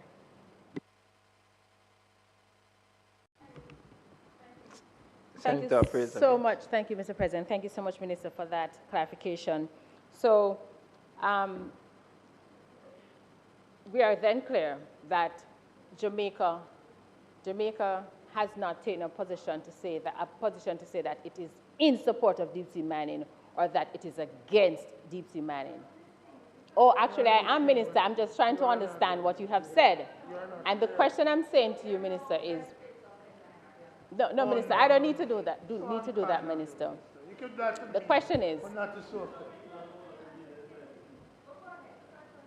No, but sorry. Is there you had posed beautiful speech, you're showing motives. You had posed a question, Senator Fraser-Binns, and the ministers responded, and the response was repeated on, I think, 2 occasions. You have risen again and you are asking the same question. No, I'm not. That's what you just did. Mr. President, I am not. I am just All right, seeking so, to all ensure right, that my understanding is correct. And my understanding from what the minister is saying is that as of now, Jamaica has not taken a position to say that they're in favor of deep sea mining, nor has it said we're not in favor. I just want to ensure that my understanding is correct. Thank you, sir. Okay, thank you.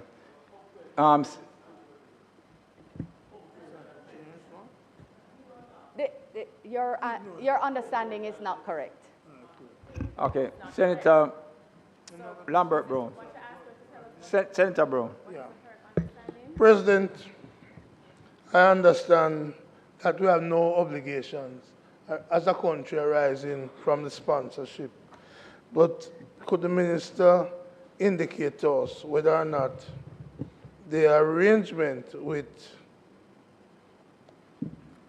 the company, is it Blue Minerals, Blue Minerals Jamaica Limited, was it the result of an unsolicited bid by them, or there was an open bidding in which a number of companies sought our sponsorship? So it goes to the issue of the procurement method. And the Jamaican people would certainly wish to know whether or not in that agreement with Blue Minerals, whether or not from the fruits of their exploration, we are guaranteed a percentage of profit, of revenue. How do we benefit? Because you said benefits could flow to us, but how do we benefit? Is there a monetary benefit? Because I've been seeing the deal with the airports authority, with Norman Manley Airport. Is this a benefit that will flow from us? What's the timeline from which benefit will flow? Is that part of the agreement that you could share with the Jamaican people in whose name you have acted? That is, the government has acted.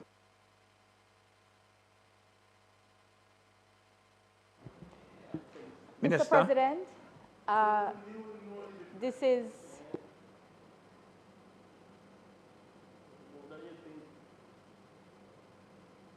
Mr. President, what I will do is I will go back and request some more information from the Ministry of Mining and within the Seabed Authority and within the Ministry of Foreign Affairs as well, as to I'm not the ministry, though you will recognize, all right, just since we're having clarity issues this morning. Last time I checked, thank you very much, to take guidance on the procurement aspect to which the Senator has made reference. To my understanding, this is a mere qualifying step for Blue Minerals to have applied for an authorization, to enter into an authorization contract to explore within the area with the Seabed Authority. And I therefore just want to make sure that I answer this absolutely correctly, because I'm not aware of the elements to which he has spoken. But I did say earlier that there are benefits which we will gain as a country. I did state quite clearly as well that the contract is confidential, but I have given as much as I am able to do within this context to say that there will be benefits in respect of training, capacity building, and ultimately, eventually, potentially, if mining takes place, then there will be financial benefits as well. It is not a contract for mining, and therefore, I think that is as much as I can say without placing the country in breach, which is what they seem to want me to do.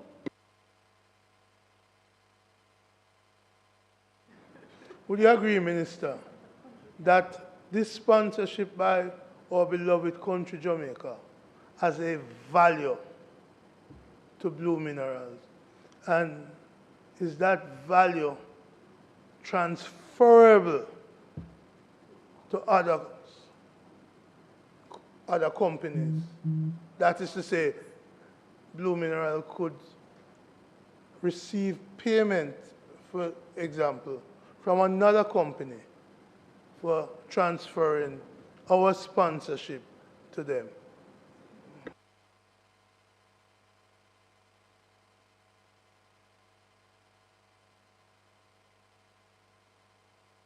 Well, you're addressing respect to I don't understand that question, Mr. President. Perhaps you might want to reframe. I don't understand it as it stands. Just to be clear, my question is, if there is a contract between us and Blue Mineral, is that contract beneficial to Blue Mineral? And secondly, that benefit to Blue Mineral, is it transferable, that they could earn money or value for transferring it to? I would have to check the contract, but if it is that the terms are confidential, I cannot guarantee that this is something that I can tell you. What I can say is that this contract is not an exploration contract. It is a contract that authorizes the company to apply to the Seabed Authority for authorization to explore. And that there are benefits, but of course it must be. That is why it was put in place. Yeah, but you know, I mean, it is a... Thank you, Minister. Senator Bunting. Thank you, Mr. President. Minister, while I can understand that some terms, maybe for technical or commercial reasons, it may be appropriate for them to be confidential. What I don't understand is why is the identity of the ultimate owners of Blue Minerals a secret. When I checked the Companies Office of Jamaica, Blue Minerals has one share, no subscription for equity. Well, it has Dawkins Brown, which I believe is an accounting or not anymore? Well, as of this moment, that is still reflected as the one share is owned by Dawkins Brown, which I assume is a facilitator that set up the company for whoever the ultimate beneficial owner is. And I was surprised to hear my colleague say that the shares or the ownership has been transferred because it is not reflected in the records of the Companies Office of Jamaica. This company was set up in 2018 in what appears to be essentially a shell to protect the identity of the ultimate owners. And 6 years later, the ultimate beneficial owner, 6 years later, no adjustment has been made to the records, even though... Sorry, Senator Bunting, just hold a second. No, I'm just listening, and I heard the comment from Senator Fraser-Binns and listening to your question, because you said you checked the official records. The Companies Office of Jamaica. And you have seen what it states. I've seen what it states. And okay. There has been no change. There's been no update since the original establishment. Senator Bunting. The question is, who is the ultimate beneficial owner of this entity at the time we entered into the contract and presently? Senator Bunting, just a moment. Because Senator Fraser-Binns has not stated when the... The minister said the government was advised. The government knowledge. Well, look at it this way. I heard the comment. So probably the first question, or the question that you're asking, would have to be prefaced with something else, right? Yes, it would have to be, because suppose the transfer of the shares, and I don't know, I do not know, right? Took place sometime this year. Would the requirement for notification would have gone in already? it is done at a particular period of time. So Senator Fraser Beans made a comment on which you have acted, right?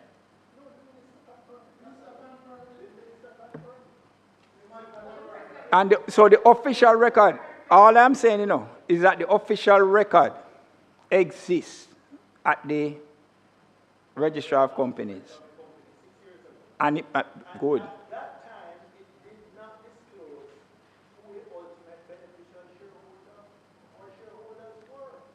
And yes.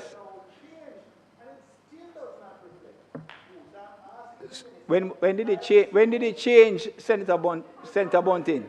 That's all I'm asking. It would have to be prefaced with something else. The government must know who it is dealing with, and that's all I'm asking, Minister.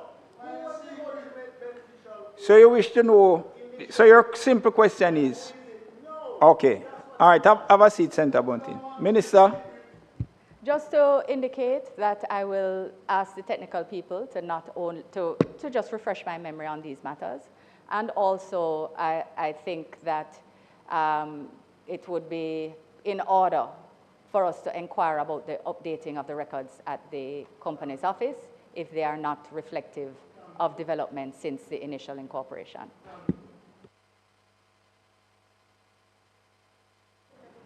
You will recall, unconnected to this, if everybody else is finished, you remember there was an issue around a question that I asked, and if you would allow me to deal with that. Just pose the question. No, you have a question in relation to this? No, I'm not. Today's question, if you would allow me, Mr. President, I would explain. On the 20, we remember we had recommitted questions and answers to questions. Sorry, just hold a second.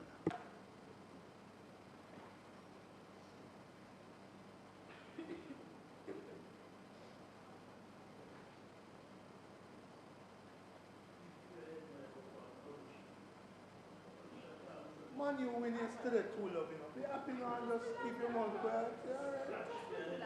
Man, you win yesterday, and we're getting a new coach. Let's talk sports and leave the politics out. I see you holding a mic up in Brandon English.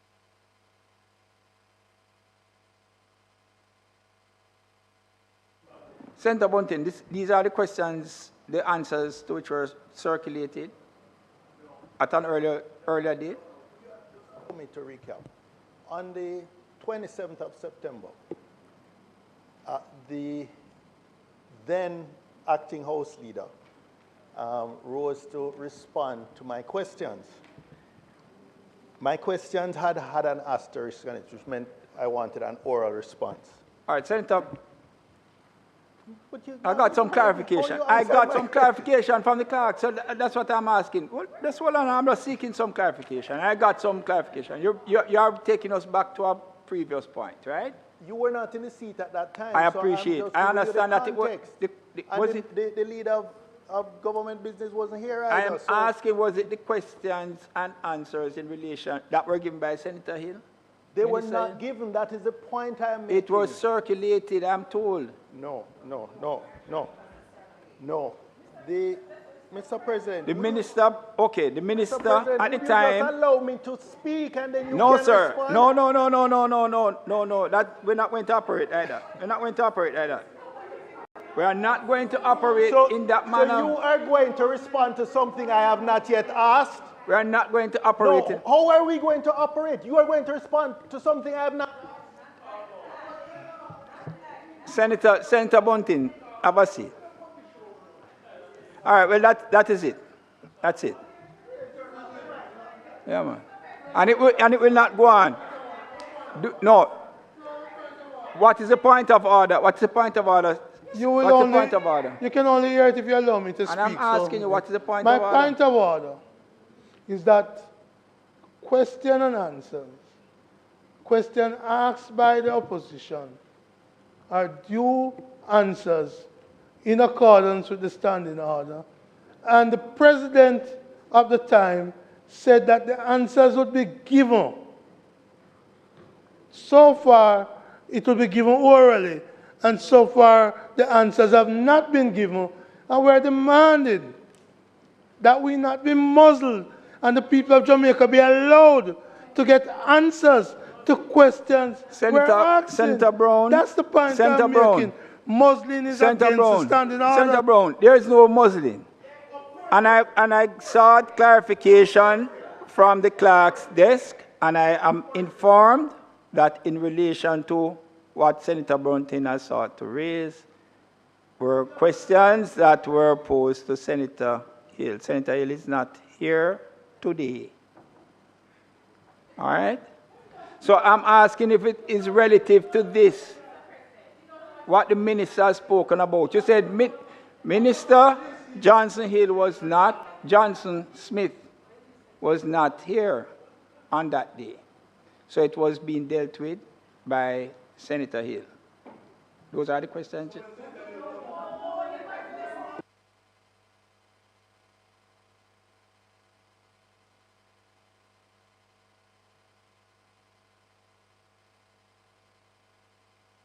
No, in relation to the comment that Senator Bunting said, you know, and I have heard it, and it is not the first time that he has been disrespectful in the Senate. Calling persons Papi Show is not going to be tolerated by me. So, yeah, man.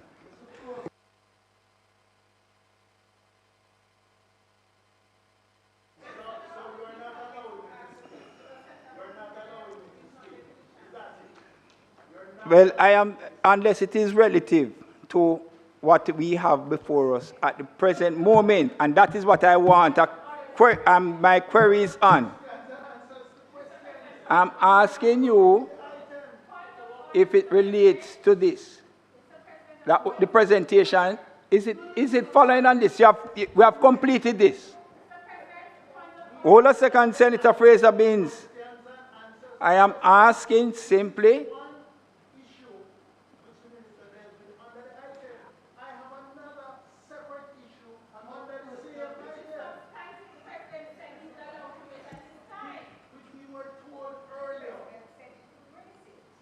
Very well. I didn't hear it, sir. And if he has given you that commitment, I will honor that commitment. Go ahead and ask your question. Mr. President, on the 27th of September, there was a question at the time, question 1, standing in my name, which had, in accordance with standing orders, had an asterisk, which meant I wanted an oral answer. The question involved a lot of information. When the Minister Hill at the time, acting House Leader, got up to respond, I asked, can I get a copy so that I can follow along the series of numbers that were being transmitted in answer? He said he didn't have a copy. I said, the then president pointed out that it was, because of the asterisk, it was for an oral answer. I agreed, but I said the convention or the practice had been, notwithstanding that, for example, today, Senator Fraser Binns had requested an oral answer, the minister kindly also provided a written copy of the answer.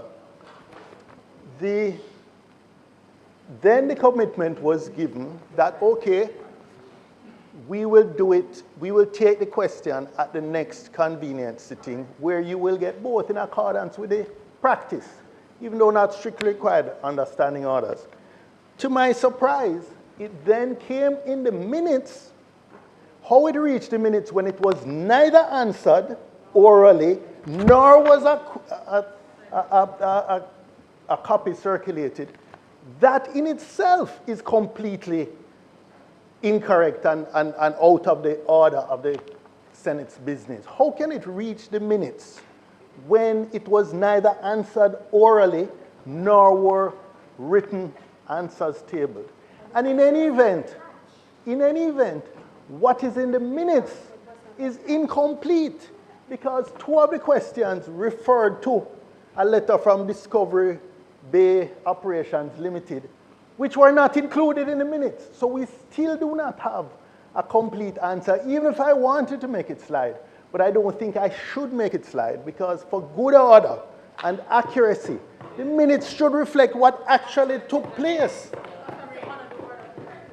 In addition, the president had agreed then that we would have deferred taking the answer to that question, and it would have been dealt with at a convenient time. But instead, it fell off the order paper. The answer was never provided here, either in writing or orally, and yet it appeared in an incomplete way in the minutes of the Senate's meeting. That is totally improper. That is totally improper. That is what I was trying to ask you to allow me to explain, rather than just assuming what I was going to say and cutting me off and cutting off my mic, Mr. President.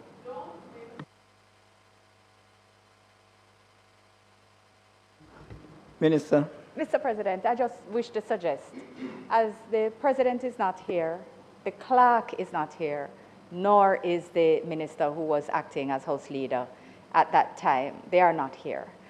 There's a matter of process to be queried, and I think it would be entirely appropriate and in order for us to say that we will inquire into this matter, look at the process, and at the next sitting that we will clarify how we proceed to make sure that the answers to the questions are properly reflected in Hansard, and that the opportunity is provided to ask follow-up questions.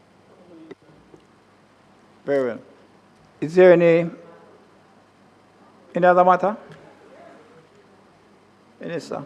Mr. President, it is not intended to do any further business today. Might the Senate be adjourned for a date to be Question fixed? is that the Senate be adjourned for a date to be fixed. Those in favor? Those against? The ayes have it. The Senate stands adjourned.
Not allowed to speak for myself.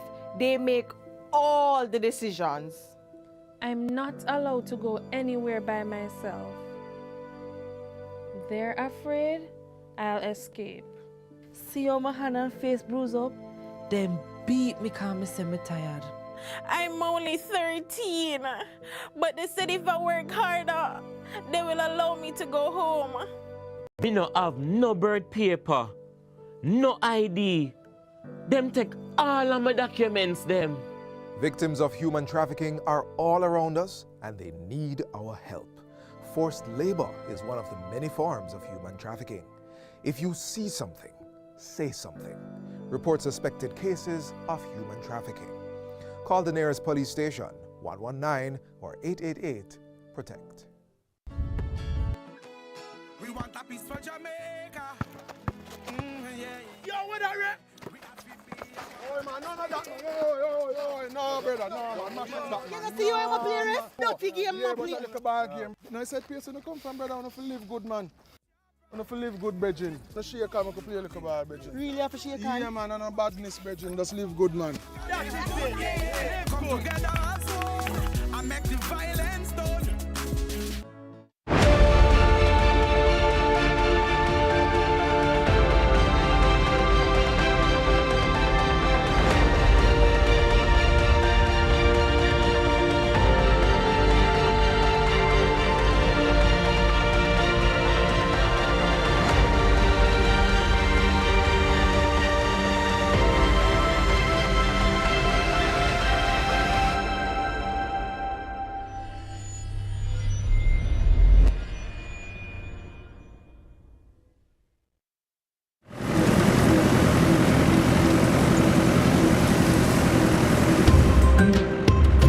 the ocean. 60% of the land is covered by desert. Yet none of this can prevent people from planting rice.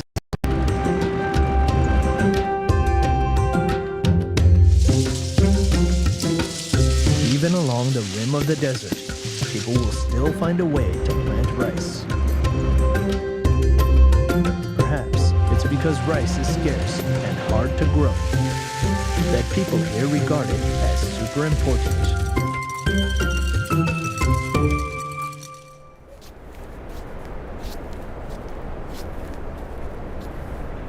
After summer vacation, Haas, a high school graduate, is going to college. Haas likes rice. Pilaf has been her favorite food since childhood. Cooking a pot of simple pilaf not only needs rice and mutton, but also needs carrots.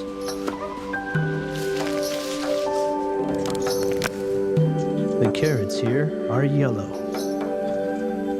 We don't buy vegetables, we grow them ourselves. I remember when I was very young, I had never seen orange carrots. The carrot Haas is referring to is the most common type. Carrots were domesticated near Afghanistan over 1,000 years ago. In Haas's hometown, Laisu, there are only yellow carrots, which have a longer history than the orange type. Yellow carrots have a less dense and watery texture. They are sweeter and can be stored for longer. The traditional pilaf of southern Xinjiang must be cooked with yellow carrots.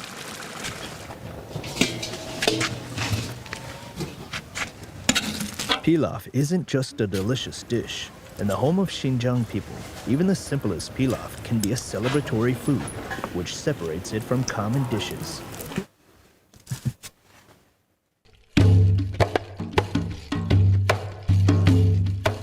Country chef Abra shows off his cooking skills on various occasions.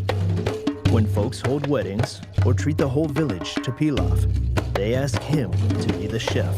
Compared with making samsa, he's even better at cooking big pots of pilaf. The most I used was 20 kilograms of beef. I cooked 7 barrels. The pot was this big. How much you cook depends on how big the pot is. Could it be 1 meter in diameter? Over 1 meter.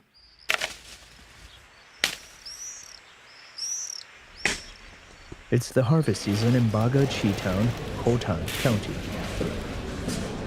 It's been a month since Abra was asked to cook pilaf. Several of his family members are working in a walnut processing factory. Abra decides to cook pilaf for the family to reward everyone.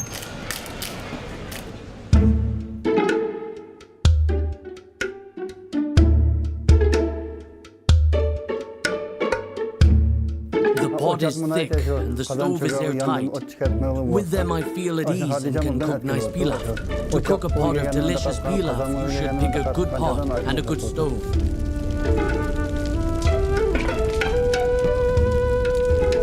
This pot is used to cook pilaf. It's thick and heavy. It has the depth of a stock pot. Put the mutton in. The bottom of the pot is like a frying pan. It's arched and easy to stir-fry mutton and carrots. Abra controls the heat with experience. With big logs, the heat grows more intense. Abra uses it in stir-frying.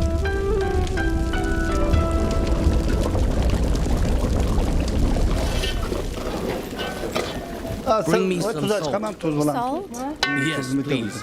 I need more salt. Bigger. Make the fire bigger, kid. I need more fire. Bring me the carrots, kid.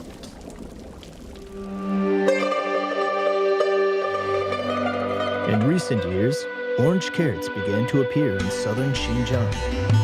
Orange carrots are watery. They have a stronger celery-like flavor and gives the pilaf a better color. More and more chefs began cooking pilaf with carrots of both colors.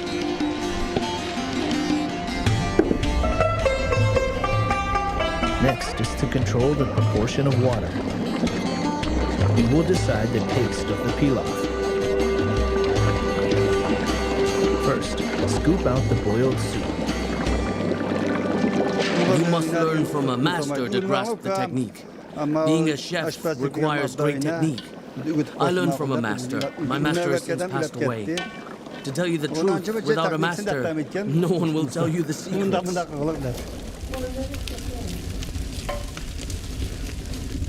Use fine firewood to lower the heat.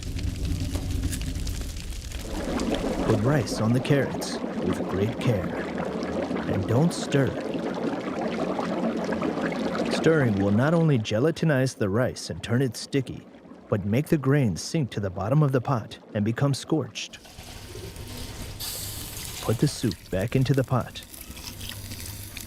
Whether the grains will turn out soft or hard depends half on the water and half on the heat. At the beginning, use some big logs. When the rice is almost cooked, use thinner firewood to lower the heat. As for water, we poke a chopstick in to do some checking. If the water is still boiling, we keep cooking over high heat. When the rumbling lessens, the flames can be lowered. Gently turn the rice up from below. Stir it well, and then stew. The whole pot of rice will be evenly cooked. Finally, sprinkle a layer of raisins. Cover the pot. The residual heat will stew the rice slowly.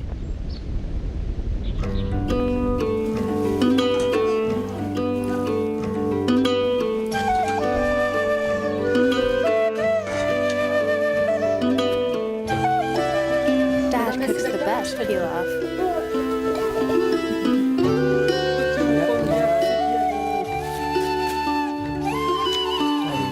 I'd give it 80 points out of 100. After all, I used a small pot. If it was a big one, the pilaf would be really tasty.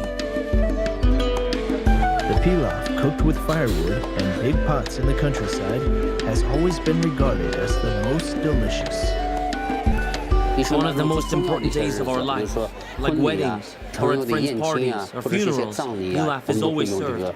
We also call it reunion rice. We're used to eating pilaf cooked in big pots with firewood. There is an atmosphere that makes it more delicious. Saimi runs a restaurant. He doesn't know how many customers will order pilaf. It's difficult to cook pilaf in a big pot, since sometimes you don't have enough to serve, and sometimes there are leftovers. A few years ago, due to concerns of environmental protection and fire prevention, the use of firewood was prohibited in Urumqi. Semi must adapt. He decided to replace firewood in big pots with induction cookers and small pots, employing new methods to make the traditional delicacy. Firewood is just one way to produce heat. Heat can come from other things too, like gas or electricity. You can add or remove firewood at will, but the induction cookers on the market back then only had 3 heat levels. So Saimi customized an induction cooker specifically for cooking pilaf, with a range of 50 watts to 3,500 watts. He also replaced the pot with a heavy cast iron one. We kept trying to adjust the cooking heat, to stir fry, to boil, and to stew. It took a long time, like over a year. To adapt to the induction cooker, Alex the chef cuts the mutton into small pieces to recreate the flavor of traditional pilaf. The steps of cooking pilaf with an induction cooker remain the same as with firewood. Stir fry the mutton on maximum power at 3,500 watts. Boil the rice with medium power at 2,500 watts.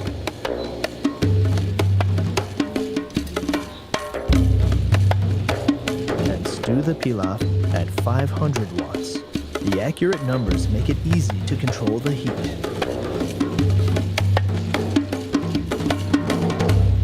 It's too greasy and there's too much fat. You should pay attention to that. Okay. We should meet the customer's needs. Okay.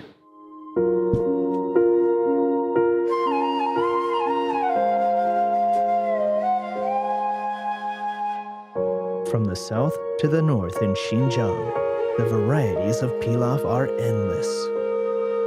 However, there's a widely recognized standard. The grains of rice must be round as pearls and smooth as jade and separate easily. It should taste firm and bouncy.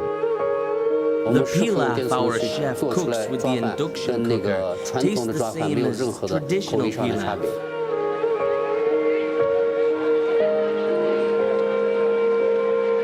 Successfully cooking traditional pilaf with an induction cooker and small pot made Siamese restaurant popular in Urumqi.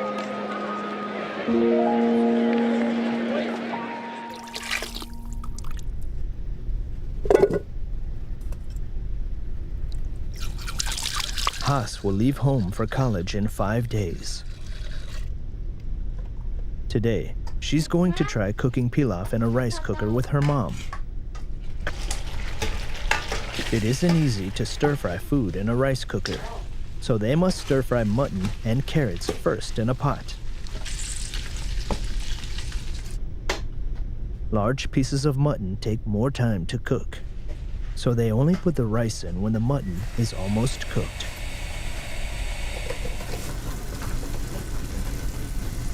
Put the rice into the pot. Put the rice in. Use your right hand. We're both lefties.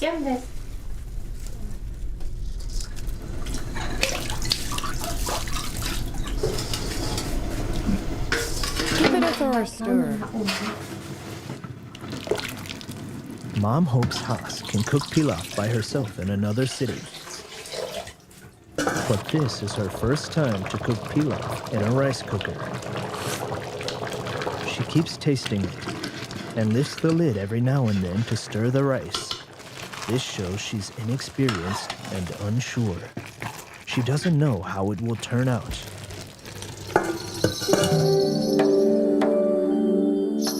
I think home-cooked meals are the best, no matter where I am. Is the mutton cooked? For example, when I see a dish with rice, it may remind me of pilaf. Greedy guts.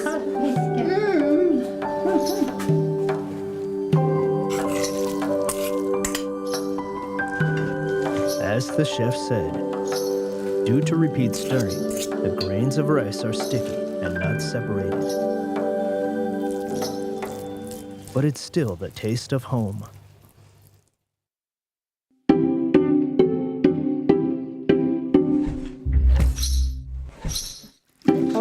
Haas's relatives come to say goodbye.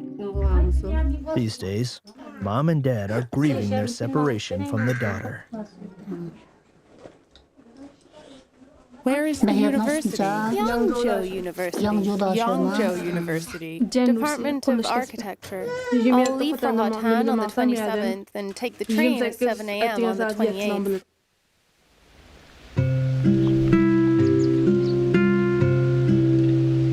From Hotan to Yangzhou, it's not just a long distance. Haas intends to carry some homegrown carrots in her luggage, so her classmates from the south can have a taste of Xinjiang.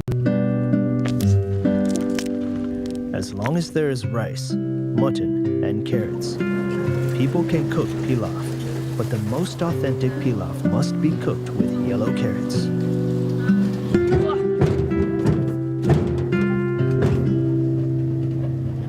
Haas thinks that the pilaf cooked with yellow carrots will be the best gift to her new classmates.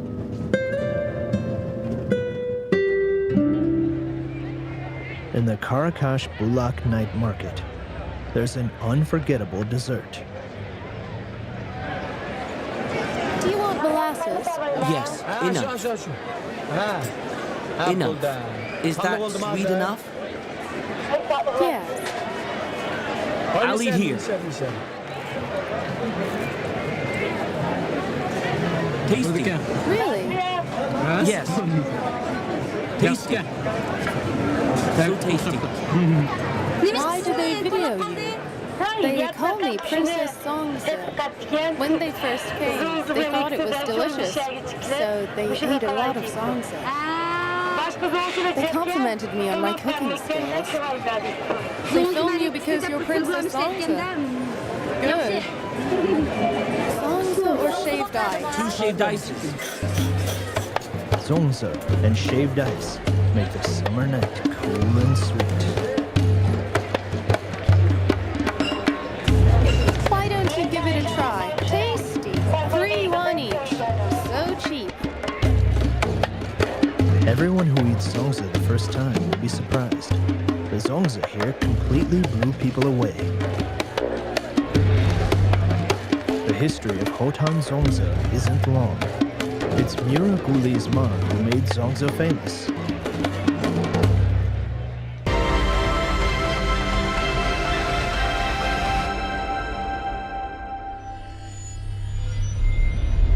Your safety and security continue to be our priority. We are seeing a downward trend in major crimes, and we are investing $650 million in technology improvement for our police force to provide greater coverage across Jamaica by 2028. The proceeding was brought to you by the Office of the Prime Minister.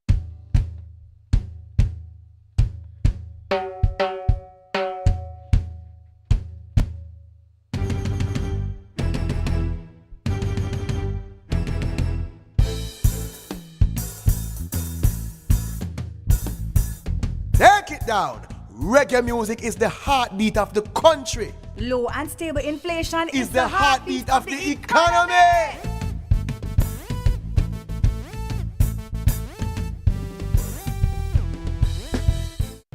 I heard from my neybours that before they go to the night market, they will ask their kids what they want. They will say zongza instead of skewers.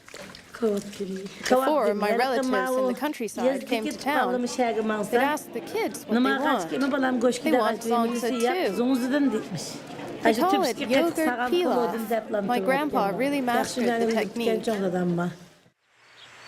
In Hotan, there's a tradition of planting rice, but there had never been glutinous rice before. Since the day Miraguli's mom's grandpa learned to make zongza, it had always been made of rice. It wasn't until 1998, when the desert was accessible by road, that Miraguli's mom became the first to replace regular rice with a glutinous variety. When we couldn't get glutinous rice, I made it with good rice. I spent 4 years in Oranchi and returned with 50 bags of glutinous rice. Layer 10 reed leaves grown by the river together. First, put in a small red date. Then put in soaked glutinous rice. Glutinous rice isn't rare elsewhere. But in Hotan, it's a big thing that glutinous rice has been introduced. Glutinous rice barely has any amylose.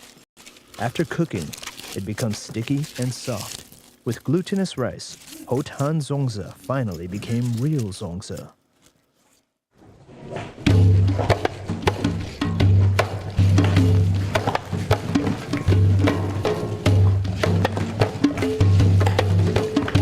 Every 15 days, Miraguli will boil a big pot of molasses. The ingredient is corn maltose. Corn maltose can strengthen one's spleen and stomach, but it isn't sweet enough. It needs to be boiled with granulated sugar. The boiled molasses is bright brown and clear. It tastes sweet, but not sticky. I've never been to the inland before. I hear that when people there eat zongza, they would like to dip it in white sugar so it tastes sweet.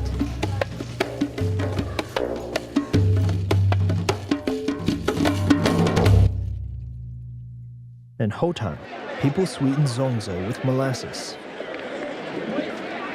We started to use suzamai from 2000. Before that, we only used molasses. 20 years ago, not content with a sweet zongza, Miraguli's mom became the first to put yogurt on zongza. This added cost angered her competitors. Some people said, "You're the only one doing this, right?" They were angry. Others said, "A woman in Carcass was asking for trouble. She used yogurt. What if the price of yogurt rises?" I didn't. But in the end, those who were angry became creative too. They turned yogurt into suzme. Additive-free yogurt, with a thick milk skin on top, is poured into a gauze bag. It takes a couple of hours to drain the water.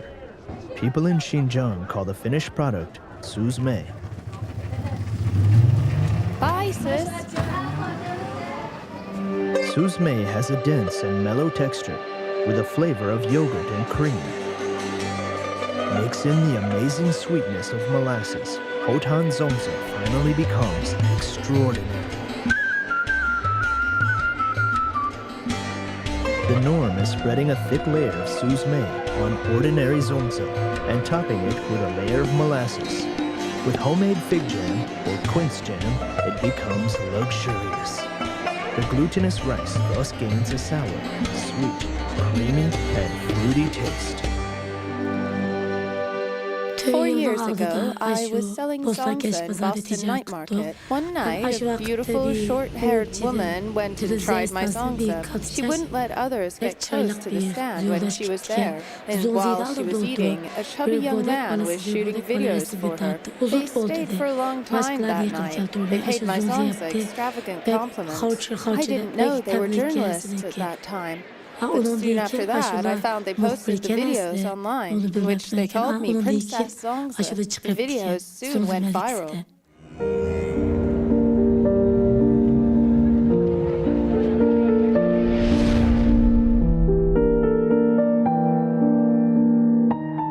I hope my family is safe and sound and my marriage is harmonious.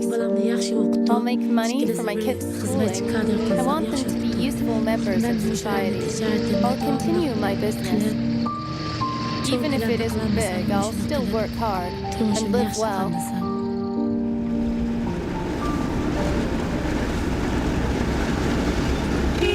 July 21st is the traditional festival of the Tatar nationality, Saban Festival. Today, Gaha is heading back home from the city. She'll help her mother-in-law cook food for the Saban Festival. I told my mother-in-law, well, don't work so hard. Just go and have a quiet festival, then come back and rest. Why do you do this work every year? You have trouble walking. She said, not everyone can do it. Who else would step up if I didn't?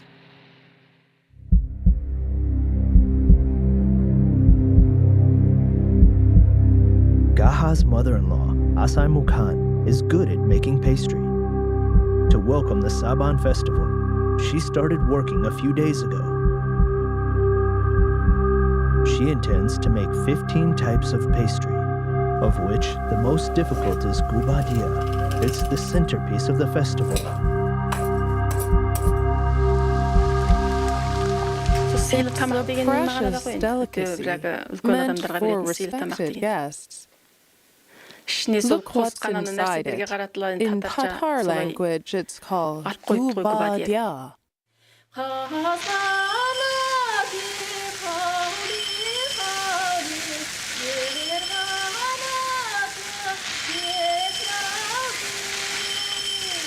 Gubadia means to wrap rice in dough.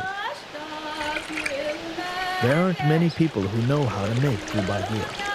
Asai Mukhan learned it from her mother-in-law after she got married. She wants to pass it on to the next generation.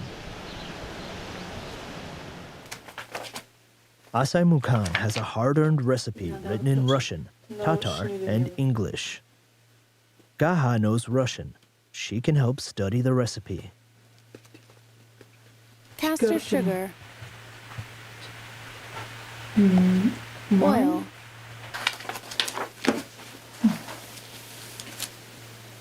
To ensure the success of gubadia, they chose to make a rice barasi. To test the rice's taste, like gubadia, barasi also needs to wrap the rice in dough. Dugwe barasi. Dugwe means rice. First, you need to wrap it with a dough. It's actually a big cake.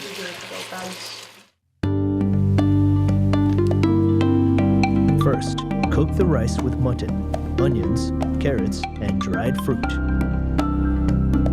The fine grains of rice provide a larger surface area for absorption of the nutrition and flavor of the other ingredients. My mother-in-law likes to sketch special dishes.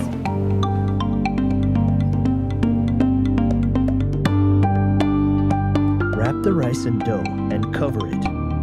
The shell of borasi is like a pot. Its cover prevents water loss. During baking, you can lift the cover to adjust the water. Baking takes 2 hours.